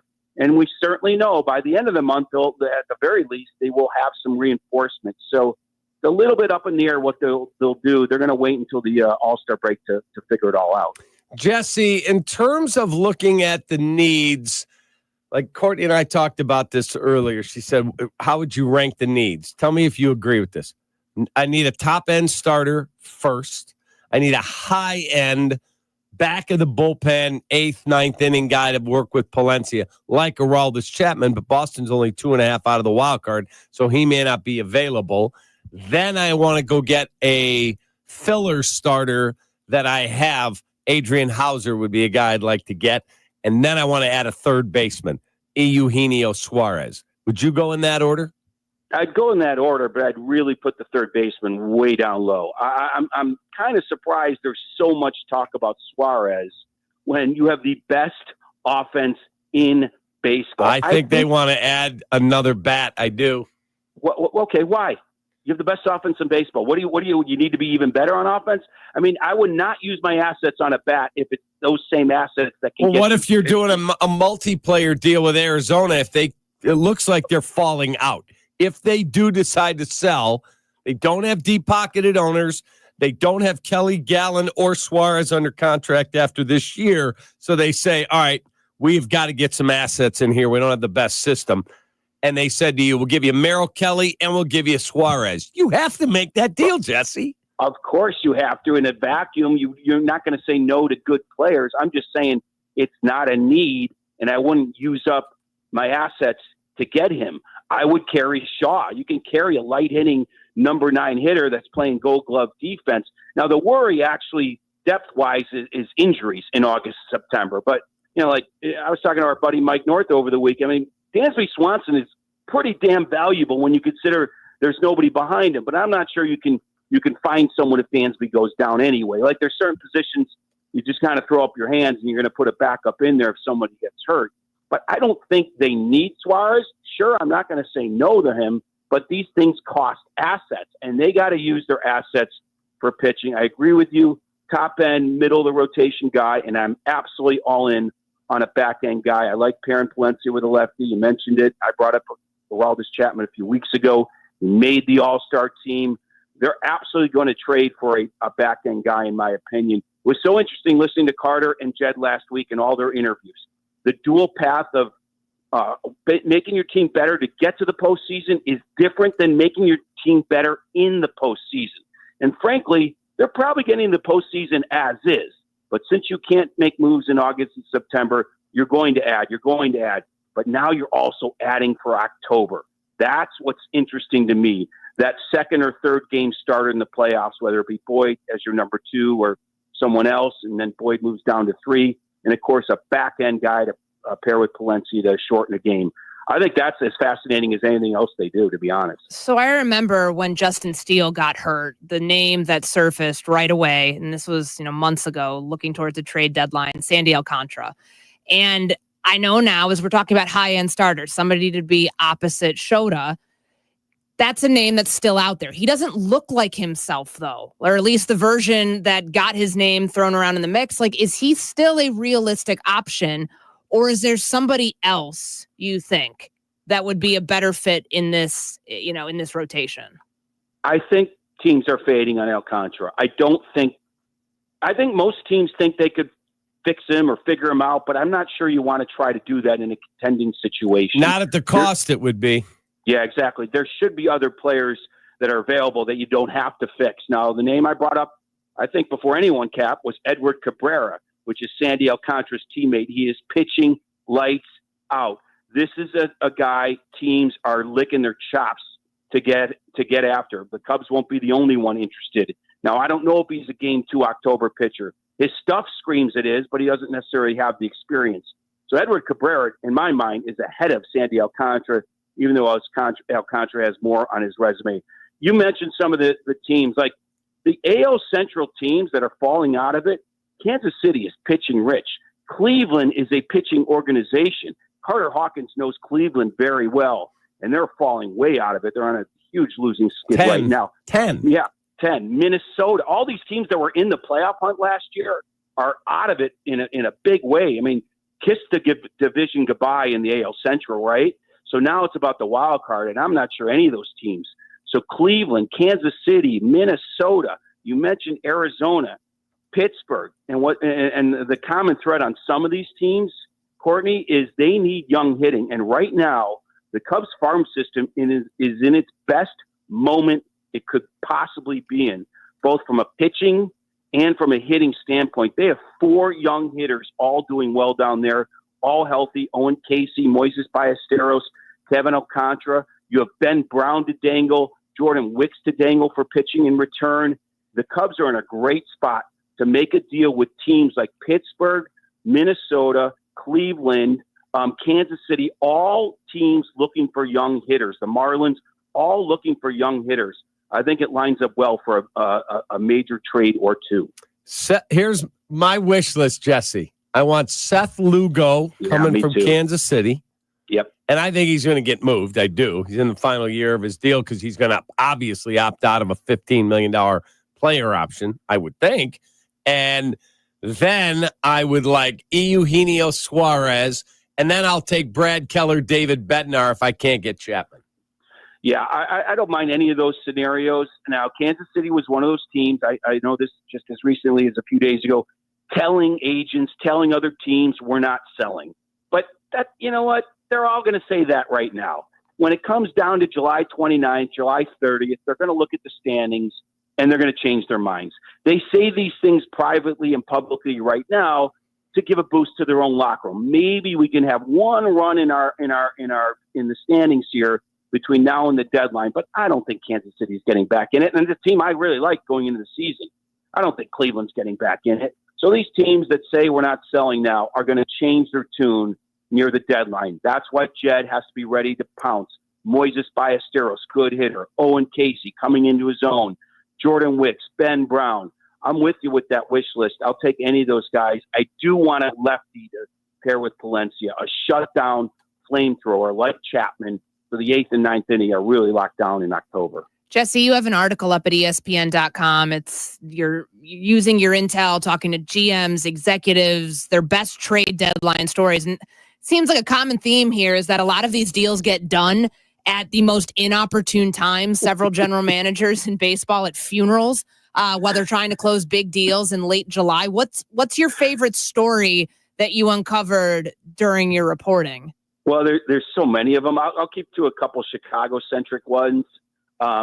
Chris Getz's uncle Mike passed away, and Getz told an opposing GM, I'm going to be at the funeral, so don't bother me.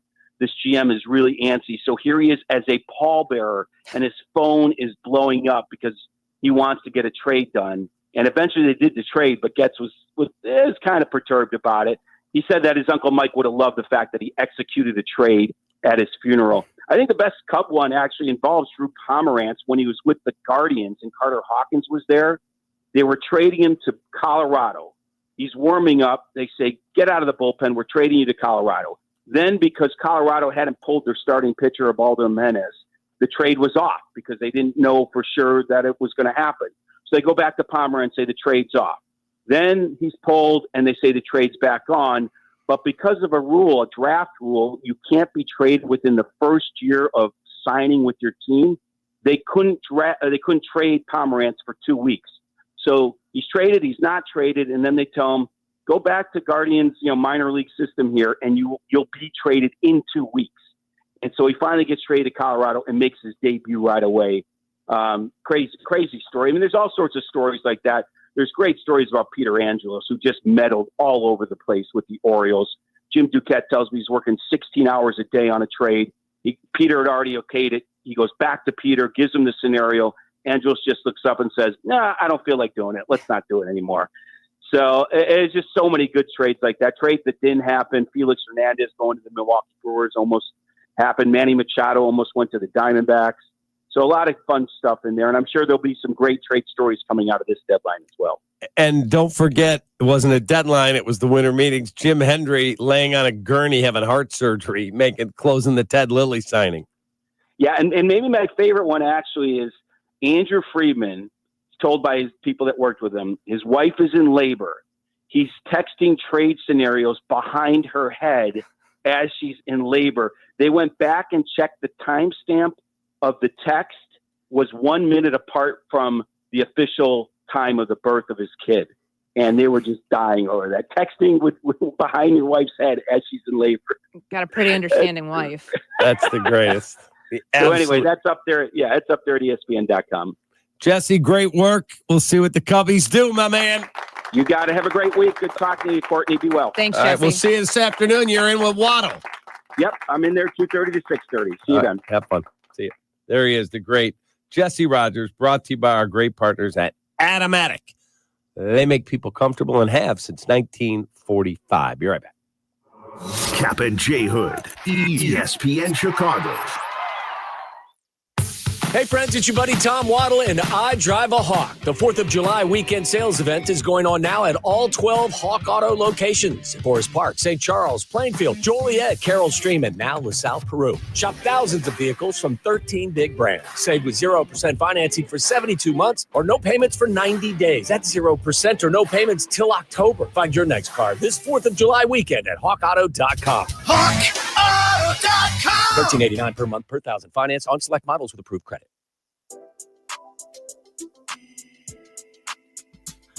Folks, outside temperatures are finally hot. And when it comes to making your home or your business comfortable this summer, I recommend you go with Atomatic. Their motto is, we make people comfortable.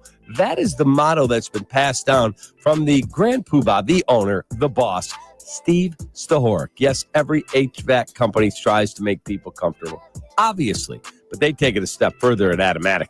They make sure their clients are comfortable throughout the entire process. They give you fair upfront pricing. There's no gimmicks. There's clean, courteous technicians like my guy, Ivan, or Adon. I've seen both of these guys. They're awesome. They aren't pushing sales, just real solutions. Trust me, Atomatic gets it right.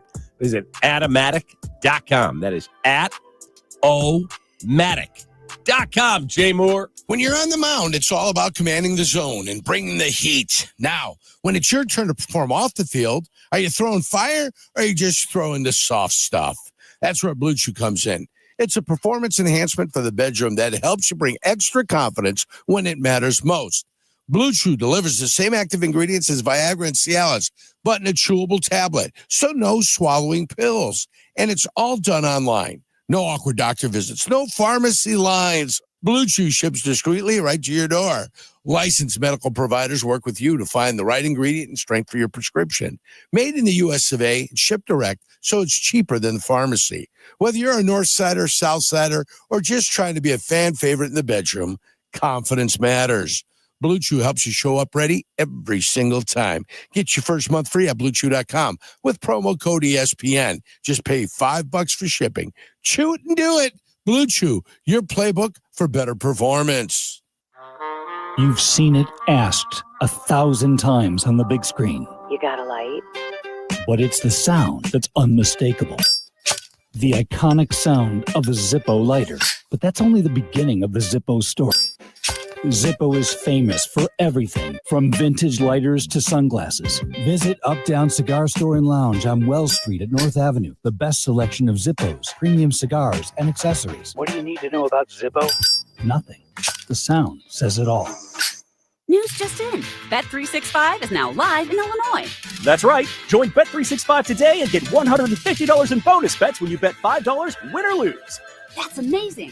That's for sure. With Bet365, you can bet on the spread, totals, and money line. Well, there you have it, Illinois. Download the Bet365 app and get your $150 in bonus bets today.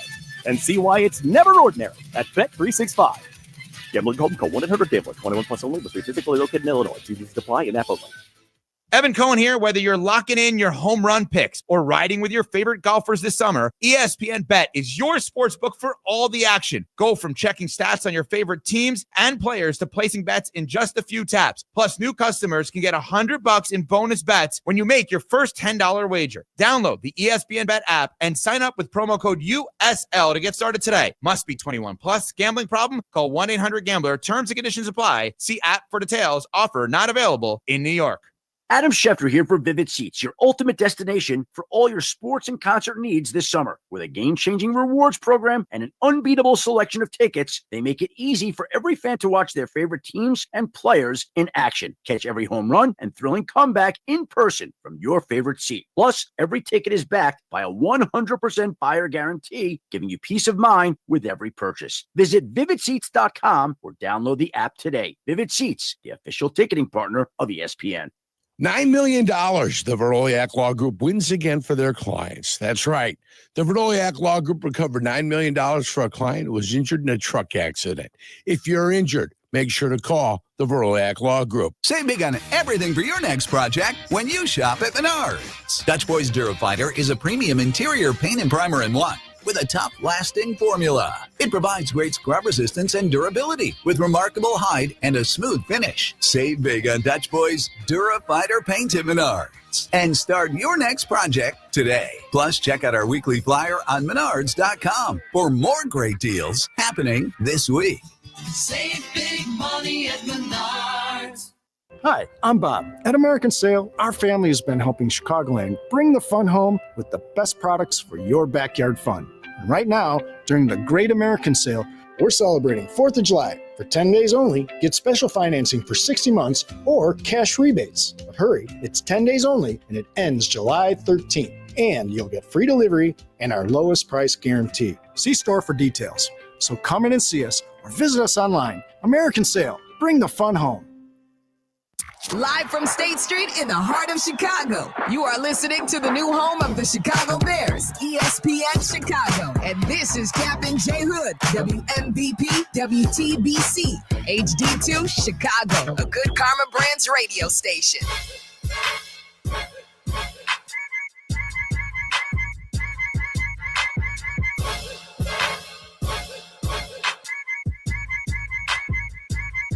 Jay Moore, is that the Austin Powers music? Yeah, it's actually ludicrous. Yeah, but it's the music though. Yeah, I love that stuff. The Quincy Jones production. Really? Oh yeah. How about that? All right, welcome back, Kap and J Hood.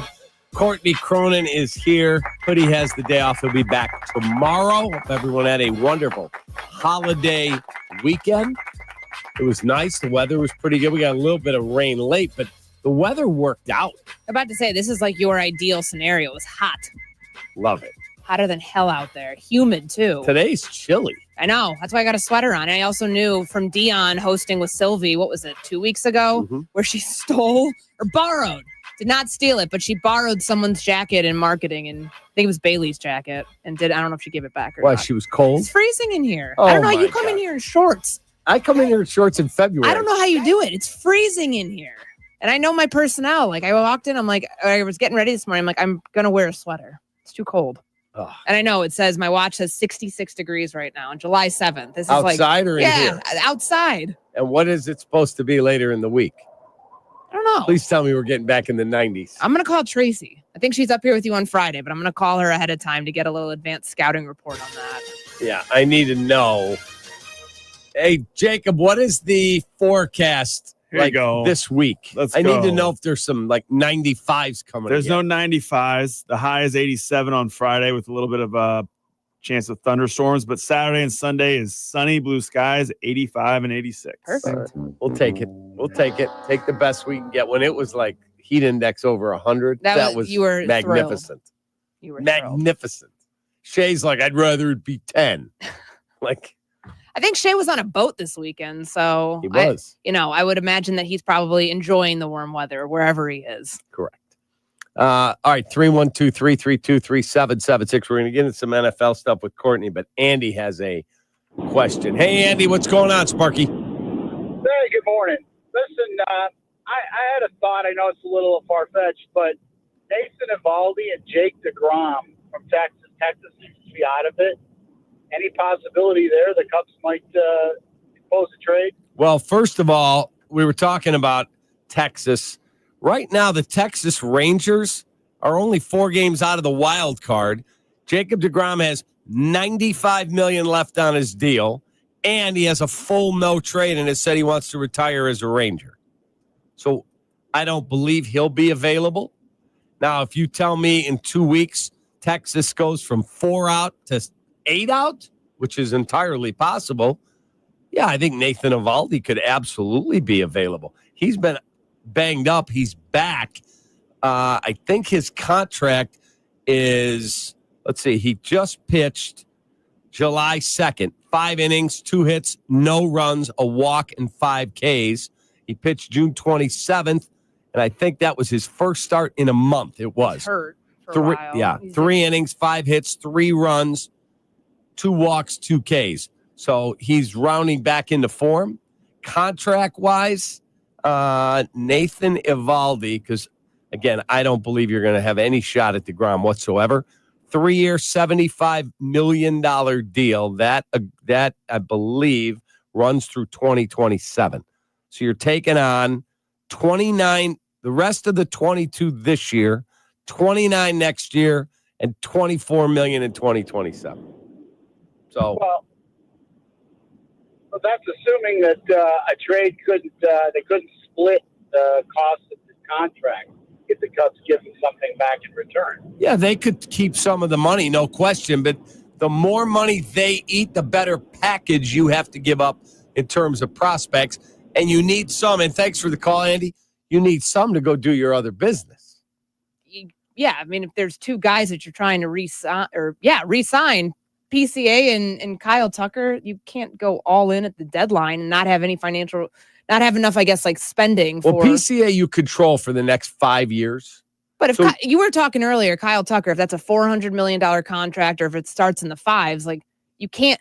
I get it. Correct. You want to see this team go all in. You're not going to pay everybody. Everybody. Yeah, correct. Especially at the deadline. But that's a fact. But I thought it was interesting that you brought up was Jesse, and I know we were talking about it earlier, what was the theme in 16? They got a lot of arms. That seems, when he said he'd put third base way down the list because they're the best offense in baseball, why would they need another bat? That's his rationale on it. It sounds kind of I disagree with him. I know you do, but I think of it just the parallels in terms of the priorities from high-end starter, top-end starter, the eighth, ninth inning guy to give you some bullpen support, and then your number 4 starter. Does that not have parallels and ties to what we saw 9 years ago now? It does. 100%. But depends how high-end that bullpen guy is, because the high-end bullpen guy you got in 16, Aroldis Chapman. he was the best. Mm-hmm. So we'll see. I do want to talk some football with you. Caleb Williams, we talked about who has the most pressure. This is Matt Hasselbeck. He was on the Herd talking about what he thinks Caleb has to improve on. Sacks would definitely be at the top of the list. Sacks hurt your team. They hurt your offensive line. They hurt morale. They hurt your own personal, your physical, your body. But it's also very bad on the defense, that field position game. So it's this idea of protect the team. Sacks are an absolute killer. I thought if we were assigning blame to why so many sacks last year in Chicago, the majority of the sacks were not the fault of the offensive line. They were the fault of the young quarterback. It's very common. It's not special to Caleb. We've all lived it.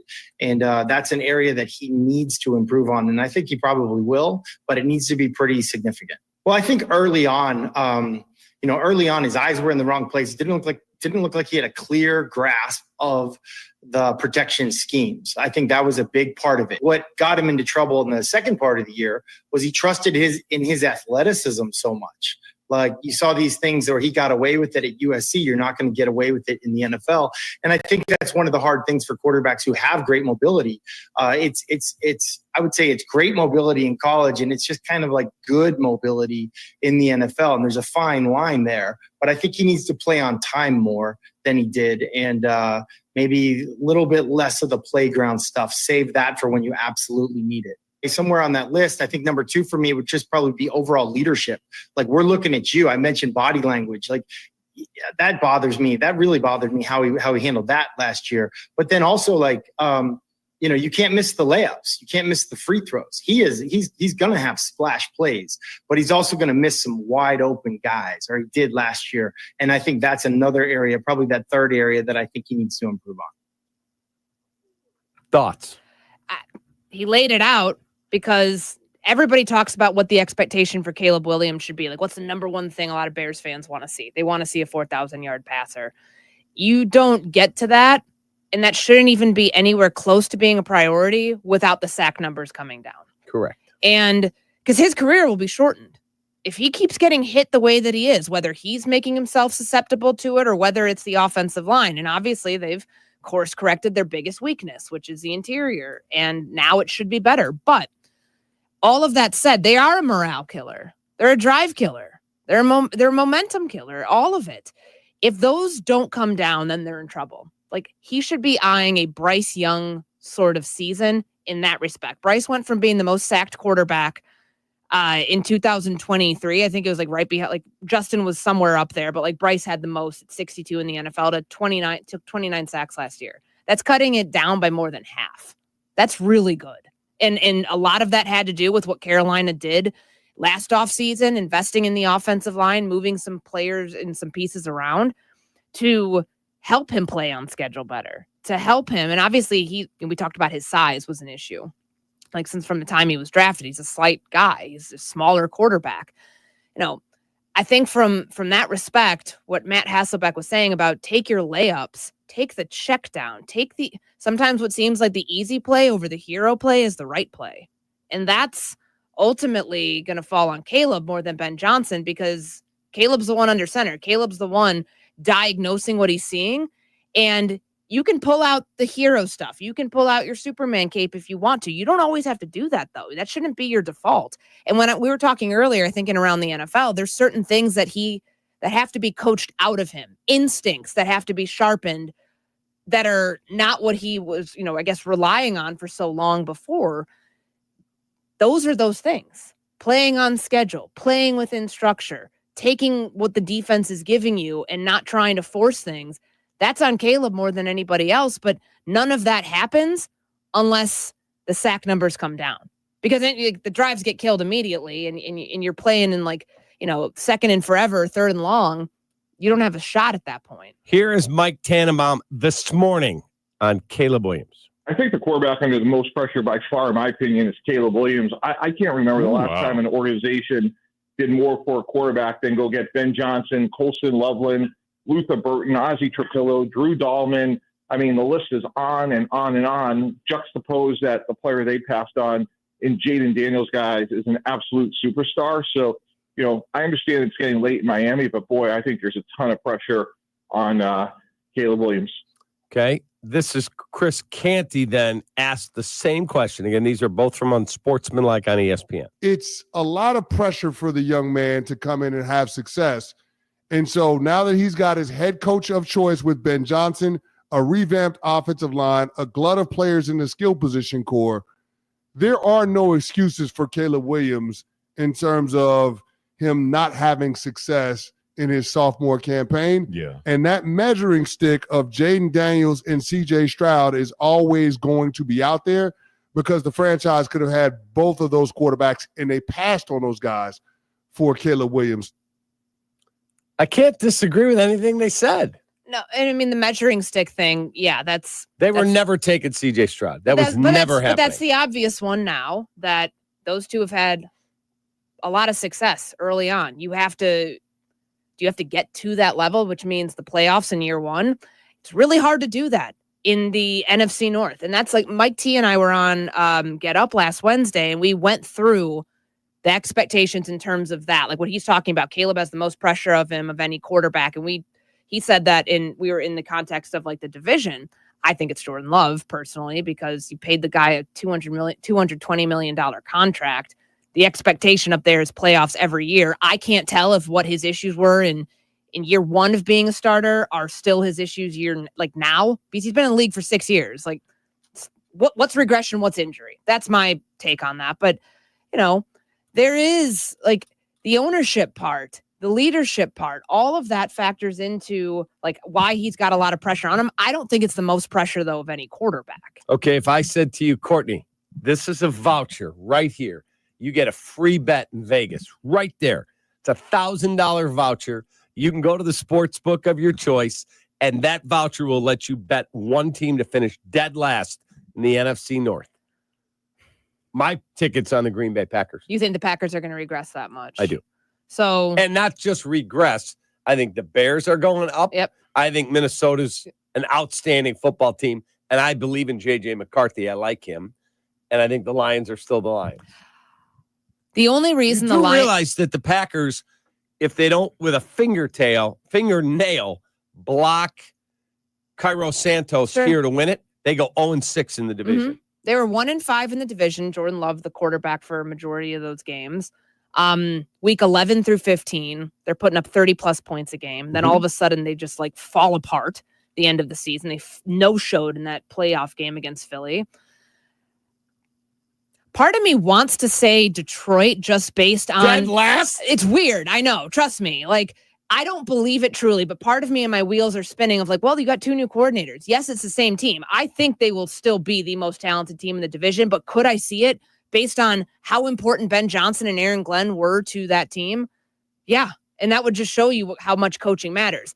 Do I really buy that? No, I think your Green Bay pick, if it's not Chicago, I think they're plus 425 right now. To win it. It would probably end up being Chicago or Green Bay, the toss-up for fourth in the division. It's hard. The Bears have a hard schedule this year. Like, it's not getting any easier. And I just like the whole idea of like the playoffs need to be the expectation here. You might be a 9 or 10 win team and still not make the postseason in the NFC North. If you win 10, you're in. I think you should. But look at how difficult it was. I mean, there's 3 teams in it last year. 10 was the bar that you had to reach. They all have quarterbacks outside of Minnesota. But the other 2 teams have quarterbacks that have been there, who have gotten to the playoffs, even with bad play. The Packers got to the playoffs last year. They might have like limped their way in. They still got there. Until the Bears prove it, I don't blame any fan that looks at that and says, like, I'm not picking this team as a playoff team this year. Fair. Absolutely fair. Prove it. I completely understand that. I just don't think Green Bay's all that. I don't. I think they hedged too much on the first round receiver, on Matthew Golden, the guy that they took. Finally, they addressed that spot, but I don't I don't know if they're as good as people are making them out to be. And I think that Jordan Love has been exposed in a number of ways where some of the timing issues, some of the accuracy issues that showed up early on in his career are still there 6 years in. Yeah, I was shocked they gave him $55 million a year. Shocked. I'm not, because that's what the market commanded, which is stupid. I don't think that you just need to pay a guy based on one good half of a season where he threw one interception the second, last 8-9 games. Thought that was a facade. Very clearly looked like that last year. Does he have a bounce back year this year? He needs to. There's no other quarterback in the NFC North that you can say this guy needs a bounce back year more than Jordan Love, because Caleb, in the eyes of a lot of people, gets a second rookie season. He gets a second shot at this because of what happened last year. Because of the lunacy that was going on here. And they've corrected a lot of things. But like, if you even go back to what Matt Hasselbeck said, like the body language stuff, the fact that that's such a big storyline still, like that factors into Ben talked about it. That factors into how long of a leash you get as a quarterback. It does. Leadership element. All right, we'll take a quick time out. Your thoughts. Courtney's giving you her thoughts on Caleb. What do you think? 312-332-3776. Courtney's in for Hoodie. I'm Cap. Be right back. You're listening to Cap and J Hood on ESPN Chicago. Are you tuning? Take a stop at the ESPN Chicago page on YouTube. We got shorts to scroll, pressers to parse, interviews to intake. Subscribe and see it all at the ESPN Chicago page on YouTube.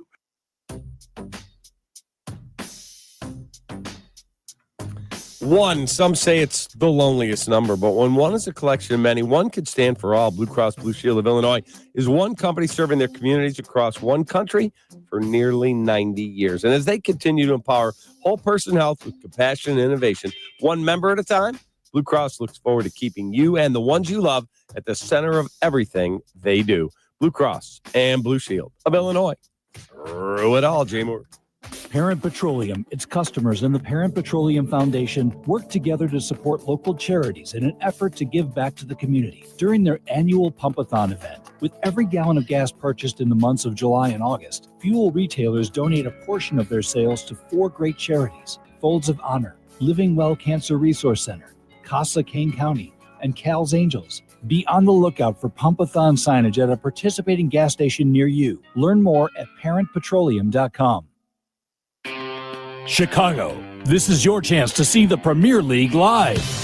The Premier League Summer Series is coming to town and features 2 incredible matchups: Everton versus West Ham United, followed by Manchester United versus Bournemouth. It's the only international soccer event in Chicago this summer. Don't miss out. Wednesday night, July 30th, Soldier Field. 2 matches, 1 ticket. Grab yours now at Ticketmaster.com. Still dealing with knee, hip, or shoulder pain? You've tried the shots, and now they're talking surgery, right? Before you go down that road, hit pause. Hey, it's your friend Tom Waddle, and I want to tell you about QC Kinetics, the leaders in regenerative medicine. They use advanced treatments like cellular therapy and platelet-rich plasma to help your body heal itself naturally. No surgery, no meds.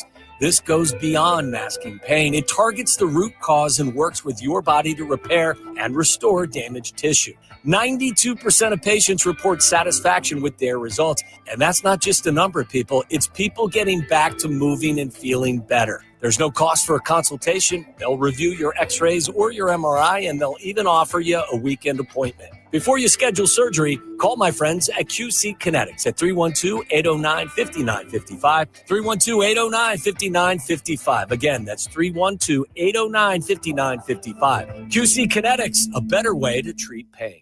Breaking news coming in from Bet365, and it's no surprise.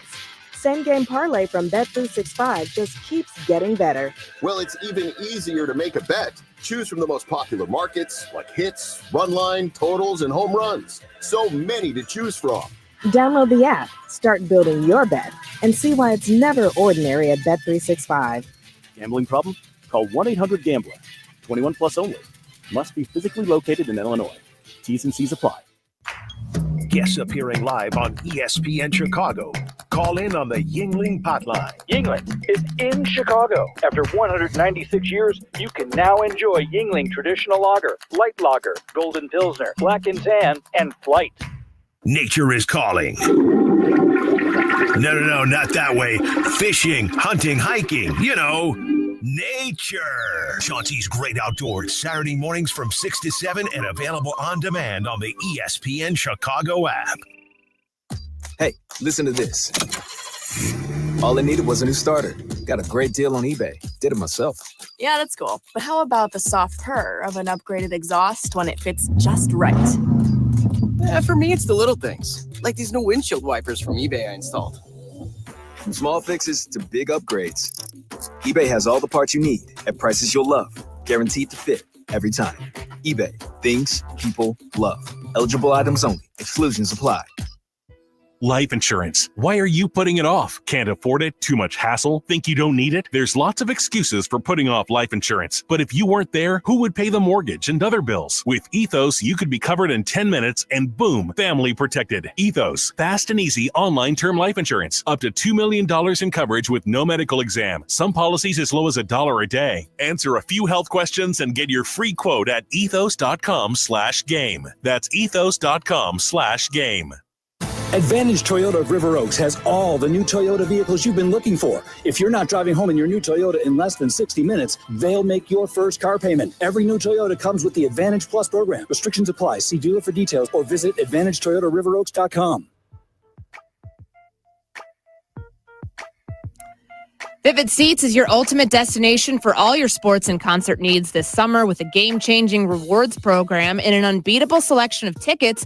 They make it easy for every fan to watch their favorite teams and players in action. So you can catch every home run, every thrilling comeback in person from your favorite seat. Plus, every ticket is backed by a 100% buyer guarantee, giving you peace of mind with every purchase.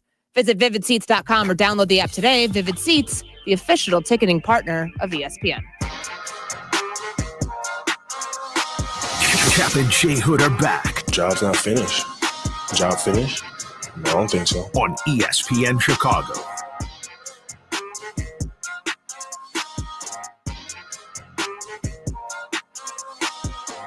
Kap and Jay Hood at ESPN 1000. Courtney's in for Hoodie. He'll be back tomorrow, as will Shay. So last night, in the 7th inning stretch at Wrigley, if you missed it, it was, in my opinion, the worst. The absolute worst I've heard. We played Ozzy Osbourne earlier. We played the first Mike Ditka. There's been Nancy Kerrigan. Jeff Gordon called it Wrigley Stadium. But there was nobody worse and shouldn't have been doing it. Who cares about Alex Cooper? Like, why Alex Cooper? The Caller Daddy podcast. Right. That's I didn't pretty say much it. Alice Cooper. Somebody tweeted at me. Alice Cooper was there? No. Alex Cooper. Call Her Daddy podcast host. Yeah, it's a big podcast. Why her? All right, Daddy, Cubs fans, are you ready?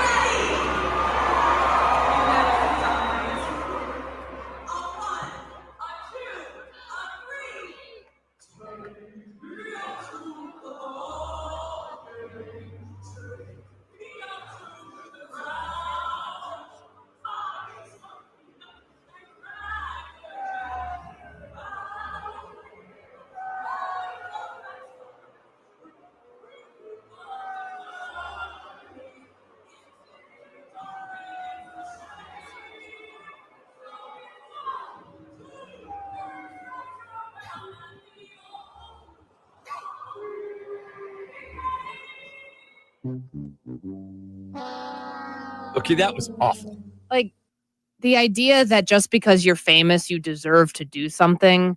There is decorum that should come with it. And I know she was trying to create some sort of viral moment, some sort of bit that she can now laugh all the way to the bank about because of her podcast and the sponsors that continue to pay her for this thing. And, more power to her. That's great. She'll probably never be invited to another Cubs event after that, or certainly other teams, I would imagine, are looking at that saying, yeah, we probably don't want her coming out to sing the 7th inning stretch at our stadium. Not everybody does it like Chicago, but I don't know. These influencers are so much bigger in their own heads than I think most people view them as. Correct. So she's, placating to her own importance, I guess. And I don't know her. I don't listen to that podcast. I don't have any. What does a Courtney listen to? Not that. I honestly not that. I mean, I do listen to, like, in the summertime, there's a lot of good NFL preview podcasts that are great. I'll constantly listen to, like, when I was overseas, like the games that were happening here, like Cubs games that were happening at 7 p.m. here. Japan is 14 hours ahead, I think. So like, I'd catch up with it. Like, I'd listen to the CHGO Cubs podcast, the one that Luke Stuckmeyer does. I've been listening to him since the Comcast days. So like, I would catch up with that, like see what I missed, because I couldn't keep track of the games. But I'm not like a big interview style, like just random celebrities, random musings sort of podcast person. I'm not. Like, I like sports podcasts. It's probably like... So you're not a Joe Rogan guy? No, I can't get into it. And like, I looked at her Wikipedia page because I wanted to know more about her. I really don't know much. I know the name of the podcast. I see her stuff on Instagram when it, pops into my feed from the For You page. Someone's like, I guess somebody, Rolling Stone, dubbed her the, like, here it is. Rolling Stone labeled her as, quote, the new generation's Barbara Walters for frequently enlisting high-profile Hollywood talent and influential individuals in American pop culture to be her guest on her podcast. That's pretty impressive. I don't think Barbara Walters would have done a rendition that bad if she was invited to Wrigley Field to do the 7th inning stretch. 1, 2, 3. Is that what she sounds like, Jay Moore? Yeah, a little bit. R.I.P. How about calling her this generation's Barbara Walters? That's wild. That's a stretch. Barbara Walters right now in heaven just rolled over and rolled in her grave and went, what? Yeah. That's what y'all thought of me? Yeah, how little they thought of Barbara Walters. I mean, wow. Like, I understand, like, it's supposed to be fun. It's not singing the national anthem, which, I mean, if you pulled that'd be like Roseanne Barr when she got booed for singing and using that word loosely, the national anthem, the way she did. But then she'd grab her crotch. She was weird. I don't understand like what that was about. But I don't know. You should, like, the 7th inning stretch here more than any other baseball team, any other like stadium in the United States means something. Right? Yeah. Like, find another team in baseball that has as much pride with the 7th inning stretch and has such iconic moments with the 7th inning stretch. There's nobody. So it doesn't ruin it for me. Like, I obviously, like, this was a one-off, but I don't know what she was going for. The low voice, like, if you wanted to wear like the fun Harry Carey glasses, like as a kick to that, like, that'd be awesome. Great. But this was, I just don't get it. I did not either. So is it time to do away with the 7th inning stretch celebrities? Some people are good. And I know, like, it's like you and I were talking earlier, like, wait, why is Alvin Kamara throwing out the first pitch on the Saturday game at the Cubs? Like, is he a Cubs fan? At first I thought it was a White Sox game. No disrespect. I was like, oh, they probably just needed somebody. You would think Cubs Cardinals 4th of July weekend would be able to draw a big name celebrity that has ties to the city of Chicago. And Alvin Kamara, for my understanding, does not. But I love the Harry Carey version. I think it is very cool live when you're doing it in a playoff atmosphere too. Like, that is something I want to hear somebody do in person. But instead of something like that yesterday, you could play any rendition of Harry Carey, like, play it in the stadium as loud as you want, and I think that would get the people going. Yeah, like, I'd be cool if they said, here are the Cubs, most iconic Cubs that have sung the the 7th inning stretch. Ernie Banks, Ron Santo, Billy Williams, Fergie Jenkins, Ryne Sandberg, Harry Carey. Like, have those people like on a rotating thing. Yeah, I do think there is something, like, it kind of feels like filler, though, when they don't have somebody to do it. Like, if you can't, like, I don't know. I don't think you can do it sometimes. If you weren't just going to do it, like, do away with anybody singing it altogether, which I wouldn't want, because there are a lot of people who take pride in it. I find it fun when there's, like, Chicago celebrities, people who have ties, Chicago sports media figures who have done it. You've done it. Waddle's done it. Like, I like that because there's passion and there's pride in it. I don't want to see it done away with completely, but maybe the barrier for entry should be a little bit more stringent. Yes. I don't think I'm asking for a lot. Completely agree. Like, if you told me it's going to be Harry going forward, different versions of Harry You'd Carey. be good with that. I'd be good with that. Okay. Now, if you said, I'm good with it sometimes. I don't want it all the time because to me, it feels like when they play it, it's like, oh, we didn't have anybody today to do it. I think it's good for content, though, when they nosedive. It's kind of like American Idol it when gave they us have 2 that segments one... today. In early July, when we are scrapping right now, it gave us 2 segments. Right. When they like on American Idol, when they have that one person who really can't sing, but they get behind where the judges are. I mean, it's good for content. Who's the last Cubs player, or excuse me, the last Chicago Bears player to do it? Caleb hasn't done it yet. I don't think Cole he has. hasn't. I don't know if Cole Kmet's done it, but like, I feel like Komet did do it. They one do the point. 7th inning stretch. I know he was at the park. yeah, like they go to games, And he's, like they're I brought think to he's throwing games all out the a first time. pitch, maybe. I think it would be cool to have if you could get, and I know Ben Johnson couldn't do it because weren't they going back to like get ready for the draft after he threw out the first pitch? Yeah, or maybe he just didn't want to sing. I don't know. maybe. He's a diehard Cubs fan. Yeah, he is. That was the thing he talked about when he was hired, that he and his brother would plan events to come or plan, weekends to come here every summer. So maybe he can be on the list. I think he'd put a lot of thought and effort into it. Maybe too much. Who, Ben? Yeah. Oh, no, he'd take it serious. Yeah. Sign up for singing lessons He beforehand. drawing up a play, won't he? That'd be hilarious. Dean downtown, our guy. What's up, Dino?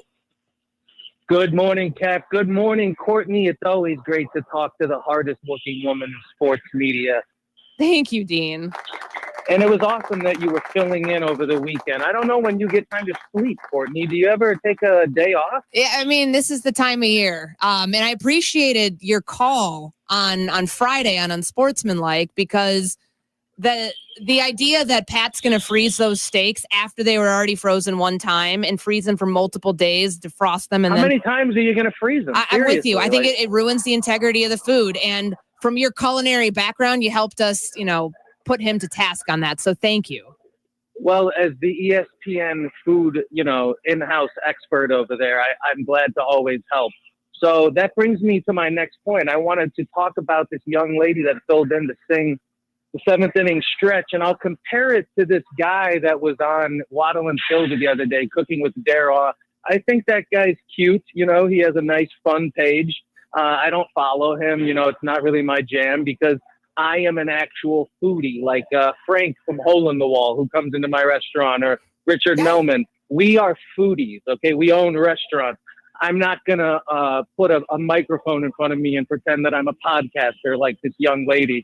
So we had 2 extremes, and I was telling Jake Santos that he said, this guy Cooking with Daryl on Waddle and Silvy, guys, just so you know, the haters drive my page. So keep that in mind.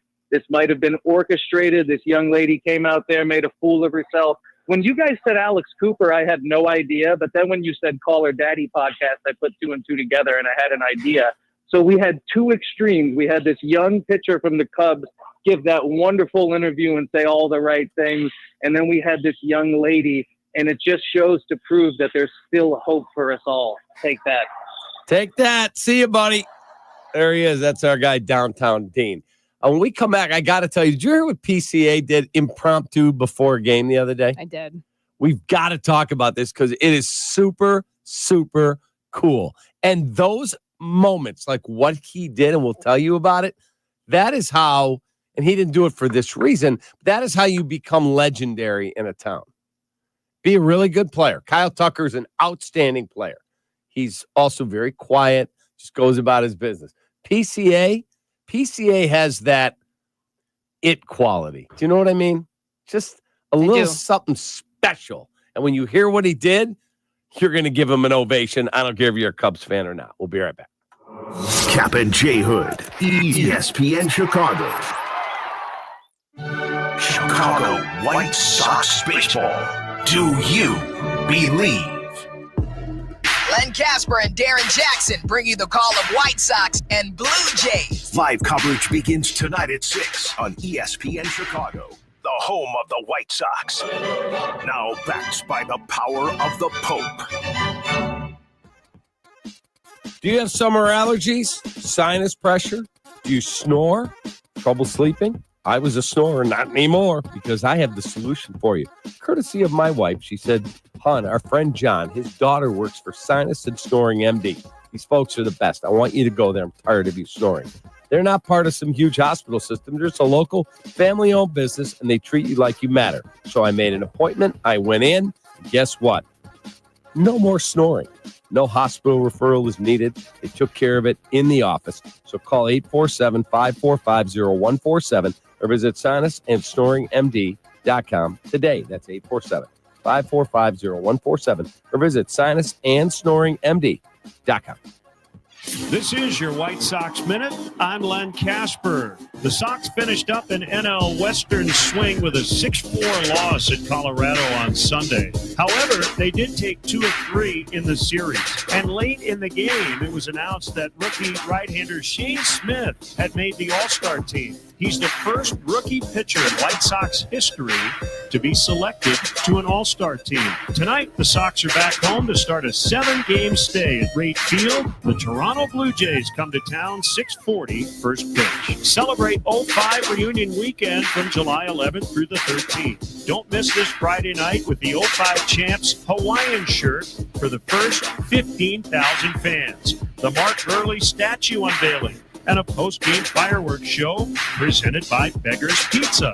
You won't want to miss it. To purchase tickets, visit whitesox.com/2005. This has been your White Sox Minute.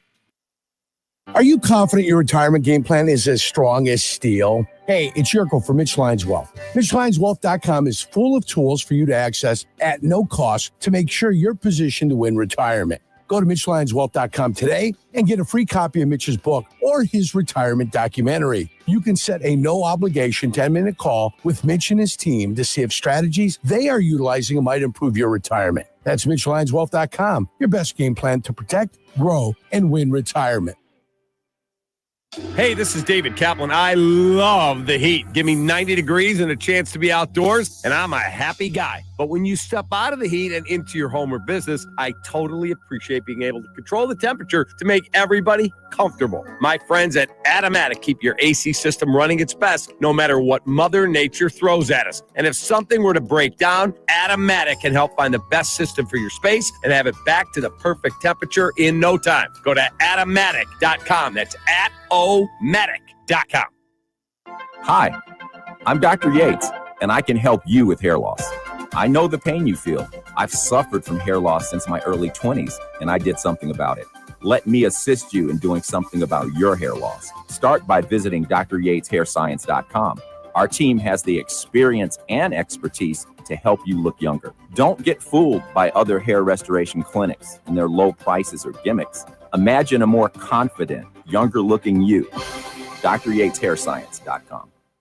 We all hear the radio ads about the IRS. They tell you to be afraid, to be scared, and they try to frighten you into calling. I'm not here to do that. Tax Relief Advocates is different. TRA is here to tell you that if you owe money to the IRS, whether it's $5,000, $50,000, or $500,000, we have a solution. It doesn't matter if you're sitting in your car, at work, or with your kids. No matter where you are, call now. 800-575-6759. Don't lose hope. TRA can eliminate or reduce what you owe to the IRS. Generous programs are now available that can give you a fresh start. Our passion is taxes and helping individuals fix their IRS problems. We have over 1,000 5-star reviews on Google and an A+ with the Better Business Bureau. You don't need to be afraid of the IRS any longer. End your tax nightmare today by visiting us online at TRA.com or call 800-575-6759. That's 800-575-6759. Tax Relief Advocates. Real solutions for real people.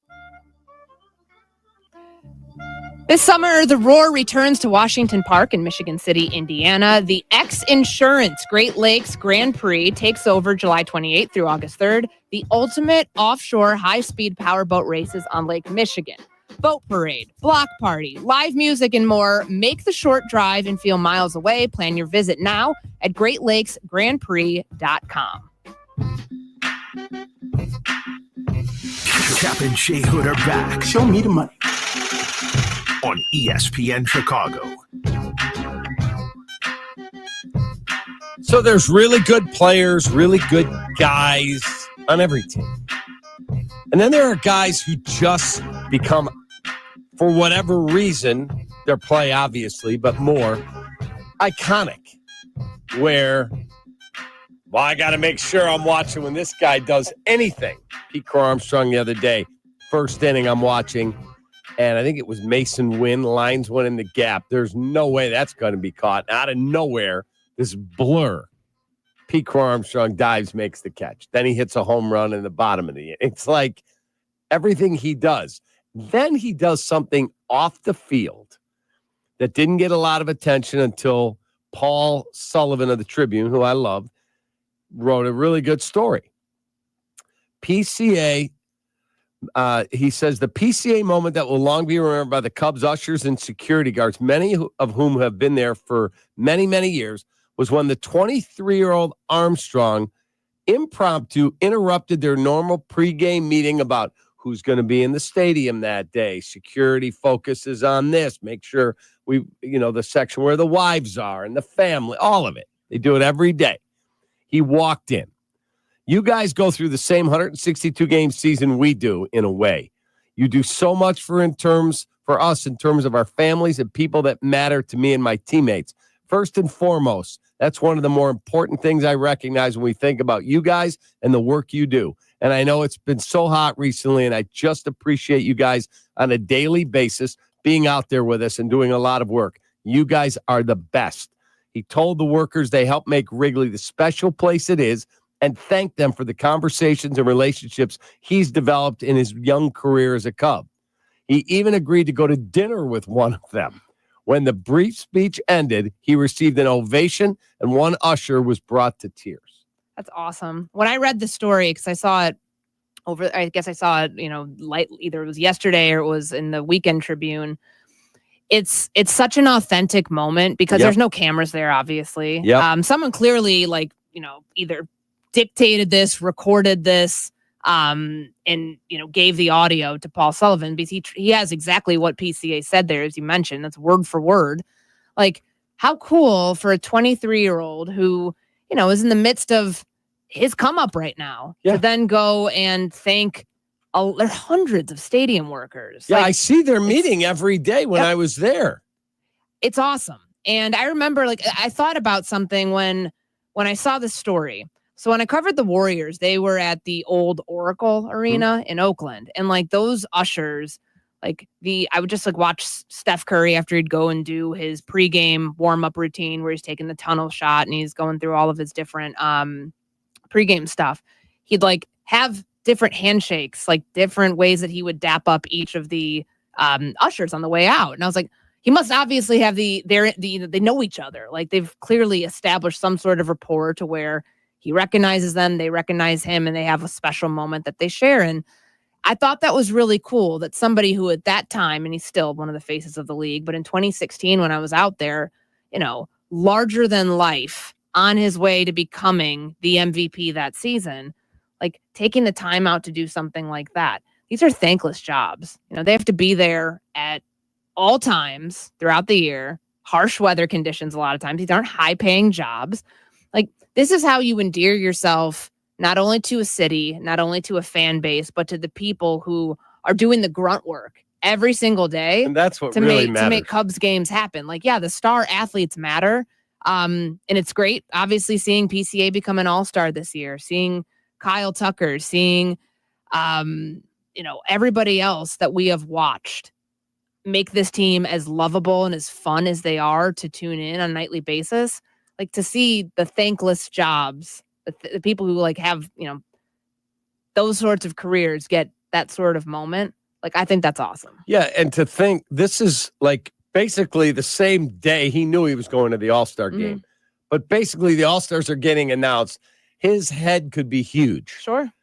And he said, I want to talk to those people because they matter as much as anybody around here. It's a good way to ground yourself. And it's a good way to, I'm not saying obviously it's what you do because you want to be well liked within the organization. It certainly helps, but this team has his rights for the next 5 seasons. You want to keep a guy around who's good on and off the field, who is not one person in front of the cameras with the blue hair that he had earlier this year. And, sometimes a boisterous personality, when he slams his helmet down the other day. There's still those sorts of moments that I think he's young and he's learning through that. But this is a older than your, like wiser than your years sort of moment. Yeah, he reminds me in some ways of the personality.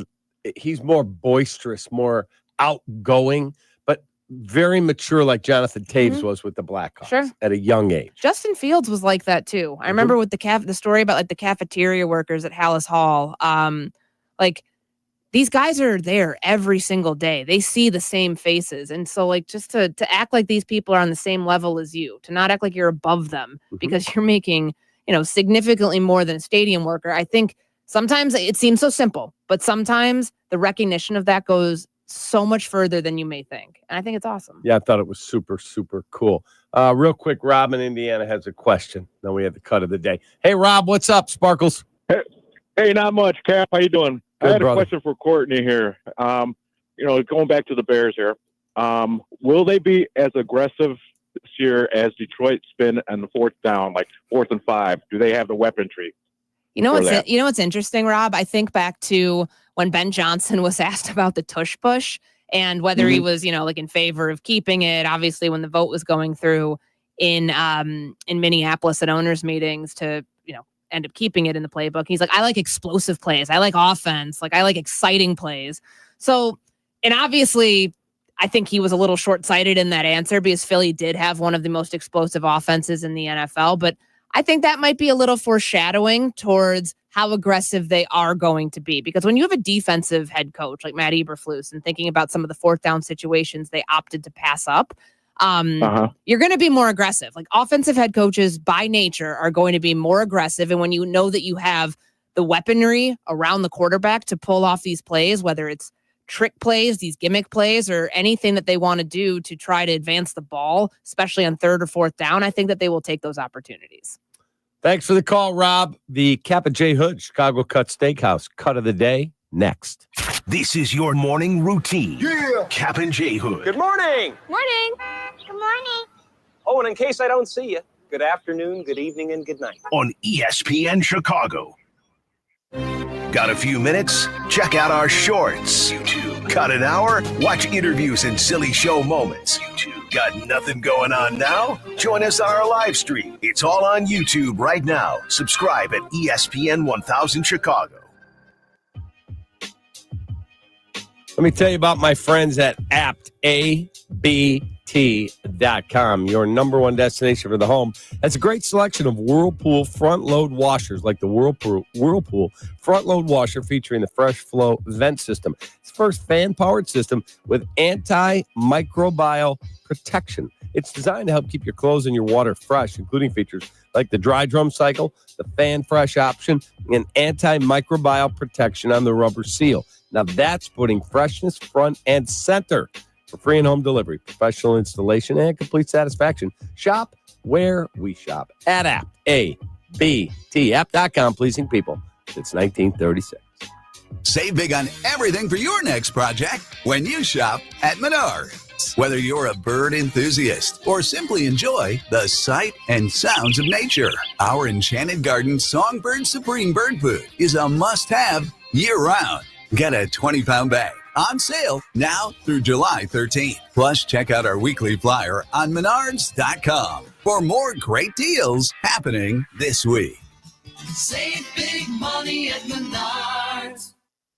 Hey friends, it's your buddy Tom Waddle, and I drive a Hawk. The 4th of July weekend sales event is going on now at all 12 Hawk Auto locations. Forest Park, St. Charles, Plainfield, Joliet, Carroll Stream, and now LaSalle, Peru. Shop thousands of vehicles from 13 big brands. Save with 0% financing for 72 months or no payments for 90 days. That's 0% or no payments till October. Find your next car this 4th of July weekend at hawkauto.com. HawkAuto.com! $13.89 per month per thousand. Finance on select models with approved credit.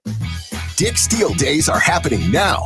You won't want to miss our biggest sale of the summer. Scorecard members earn a $20 bonus reward on your purchase of $150 or more. Plus 3 days of amazing savings start Tuesday. Check out offers from brands like Nike, Adidas, Hoka, and Stanley. And check back daily for new one-day deals Tuesday through Thursday. Score the season's hottest savings before they're gone on July 10th. Shop in the app and on Dix.com. Some exclusions apply. See store for details. Why'd I go to the doctor? My heart would race just taking my son to practice. It didn't feel right. So I got checked out. Turns out I have atrial fibrillation, which increases the risk of stroke about 5 times. Symptoms like irregular heartbeat, heart racing, chest pain, shortness of breath, fatigue, or lightheadedness can come and go. But if it's AFib, the risk of stroke remains. If you have symptoms, contact a doctor. I'm so glad I did. Visit notimetowait.com. Sponsored by Bristol-Myers Squibb and Pfizer. Prescriptions require an online consultation with a healthcare provider who will determine if appropriate. Restrictions apply. See website for details and important safety information. Price varies based on product and subscription plan. Hey guys, let's talk ED because millions of men experience it, but not everyone can access or afford treatments like Viagra. Well, Hims can help. Through Hims.com, you can get a full range of treatment options for ED, including daily or as-needed meds through a 100% online process. It all starts with an online intake form. Get started at hims.com/joy, and from there, a medical provider licensed in your state will determine if ED treatment is right for you. If prescribed, your medication is shipped to you for free. Find the ED treatment that fits your needs with options up to 95% less than the brand names. Millions of men experience ED, but Hims can help. To start your free online visit and save up to 95%, go to hims.com/joy. That's hims.com/joy for your free online visit. HIMS.com/JOY. $9 million the Veroliak Law Group wins again for their clients. That's right. The Veroliak Law Group recovered $9 million for a client who was injured in a truck accident. If you're injured, make sure to call the Veroliak Law Group. Whether you're locking in your home run picks or riding with your favorite golfers this summer, ESPN Bet is your sportsbook for all the action. You can go from checking stats on your favorite teams and players to placing bets in just a few taps. Plus, new customers can get $100 in bonus bets when you make your first $10 wager. Download the ESPN Bet Sportsbook app and sign up with promo code USL to get started today. You must be 21 or older. Gambling problem? Call 1-800-GAMBLER. Terms and conditions apply. See app for details. Offer not available in New York. You're listening to Kap and Jay Hood. Follow the show on Instagram at The Catman and at IGJ Hood. This is ESPN Chicago, Chicago's home for sports. Time for the Kap and Jay Hood, Chicago Cut Steakhouse cut of the day. J-Mo. Yes, it's boring, but it's a sport. Oh! Whatever. It's not boring. Okay, then you're boring. All right, cut. Courtney's in for Hoodie. I'm Kap. Jay Moore's at the controls. Jay Moore's the executive producer today. He's doing 3 jobs in one. Better get a raise, Jay Moore. Shay has the day off. So they've got Jay Moore doing everything. Jay Moore, you're going to lose like 80 pounds by the end of the show as much as you're running. And I'll do it all the time. Jay Moore's in the studio back there. Yeah. He's a 5-tool player. He's our 5-tool player. Yes, you are. He is our 5-tool player. And that's all, folks. The Chicago Cut Steakhouse cut of the day. Check it out. Sit on that patio. Get the lobster salad with the champagne vinaigrette dressing. Thank me later. It's awesome. That sounds patio is incredible. I don't know. Would you sit outside in this patio? It's not patio weather for you. It still says 66 degrees on my watch. Yeah, I would. That's a little cold for you. You might be out there in like the jacket that Dion stole the other day, like the big ESPN Chicago parka with the heater in it. I would still be out there. All right. Because the sun's supposed to be out today. Yes. So it might be 66, but it's got to be getting warmer as the day goes on. Tracy's not that bad. We're blaming Tracy for this. It's her fault. It's cold. We always do. She'll be in at the end of the week. Give us the weekend weather. Jay Moore, did you ever find the cut where Courtney called the player a bust? What was I trying to say? I was trying to say he was a superstar. You were trying to say borderline superstar, but I guess I got bust in there somewhere. Yeah. It's Joe Mixon. I think I said that about. Mixon Yeah. Yeah. My bad. Sorry to Joe Mixon. Didn't mean to almost tarnish his career. What's a borderline bust? A player that you think could be good this year, like in a make or break year. Yeah. And then they end up falling off a cliff. Yeah, that was hilarious. Thank you. Like Mitch Trubisky was just the bust here. Yeah, borderline bust doesn't get used that often. No. It's like the exclusive rights give free you one. agent in the NFL. Not used that often. That tender is not often given out, but when it is, you turn Okay, I'll give you your one. attention We to had it. one here. Okay, borderline bust. Justin Fields. Absolutely borderline Okay. bust. Okay. Fair. I like that's fair. I mean, they That's gave up on him. Yeah, I don't know if you call him bust. I just say like we know what he is. He's a high-end backup, low-level starter. Well, when you trade up in the first round, that's Well, a of borderline course. bust. I mean, this front office didn't do that, but we talked about when I was on First Take the other day. We did boom or bust quarterbacks, and I put him in the bust category because we know what he is. Like I don't know why we're doing this with the Jets being like, oh, it's going to be so much different this year. He's got a 2-year deal in a pressure-packed situation for a team that's not aimed to win right now. That is putting you in position to be a bust. Twitch says that Trevor Lawrence is a borderline bust. Mm-hmm. That's a fact though. I want to see what this But does. didn't he go to the AFC title game? No, He went to the that was Blake Bortles. He went to the second round. The second round. Yeah. Second round. I mean, and lost a heartbreaker to Kansas City. Yeah, in a low-scoring game. He gets so many chances. Yeah, like we're not doing the whole like just because Liam Cohen's there. This is not his 4th rookie season. We're not doing that this year. I will not stand for that. We do that to where, for whatever reason, because he's got the generational label. Like we give him too many passes. I'm tired of it. That's the one thing. That's my non-negotiable this year. Yep. With him, I'm trying to think. Is there anybody else that falls into that? Like, yeah, Caleb will probably be viewed by some as this is your do-over. This is your mulligan, your your second rookie season, which of course is not true. It's like the people who say like certain championships count like 2. Like Mike Brown getting hired by the Knicks. If they win next year, it's 2 championships and 1. Excuse me. Yeah, that's a joke. That drives me insane. That's And maybe crazy. it's just a Chicago in me with like the Knicks like being irrelevant for all intents and purposes up until this past year for the last 50 years before that. I don't see it. But no, we're not doing multiple rookie seasons. Like if Caleb doesn't get it right this year, he doesn't get a 3rd rookie season in year 3. Caleb Williams, borderline bust? No, absolutely not. I'm not saying that. Come I don't on, want you to Jay Moore, say it. you're better than that. I'm just asking because a question. I said 1 season. One season? And he still threw for what, 3,500 and some Yeah, yards? great touchdown interception ratio. Correct. Now is the head coach of his dreams. That's it. Caleb will smoke him this season. I give it to him. Okay. Let's He'll go. be good. I won't say, I'll make sure I enunciate a little bit more clearly next time. So borderline star does not sound like borderline bust. Courtney, thanks for being here. Thanks for having me. You're the best. Fun show. Courtney Cronin in for Hoodie. Hoodie's back tomorrow. Thank you, Jay Moore. You're the best. Awesome. Get that Jacob, raise. way to make it here, buddy. We appreciate you. Take that. See you tomorrow from Chicago. Hi, it's Peggy Kaczynski. You've heard me talk about how the Village of Bolingbrook continues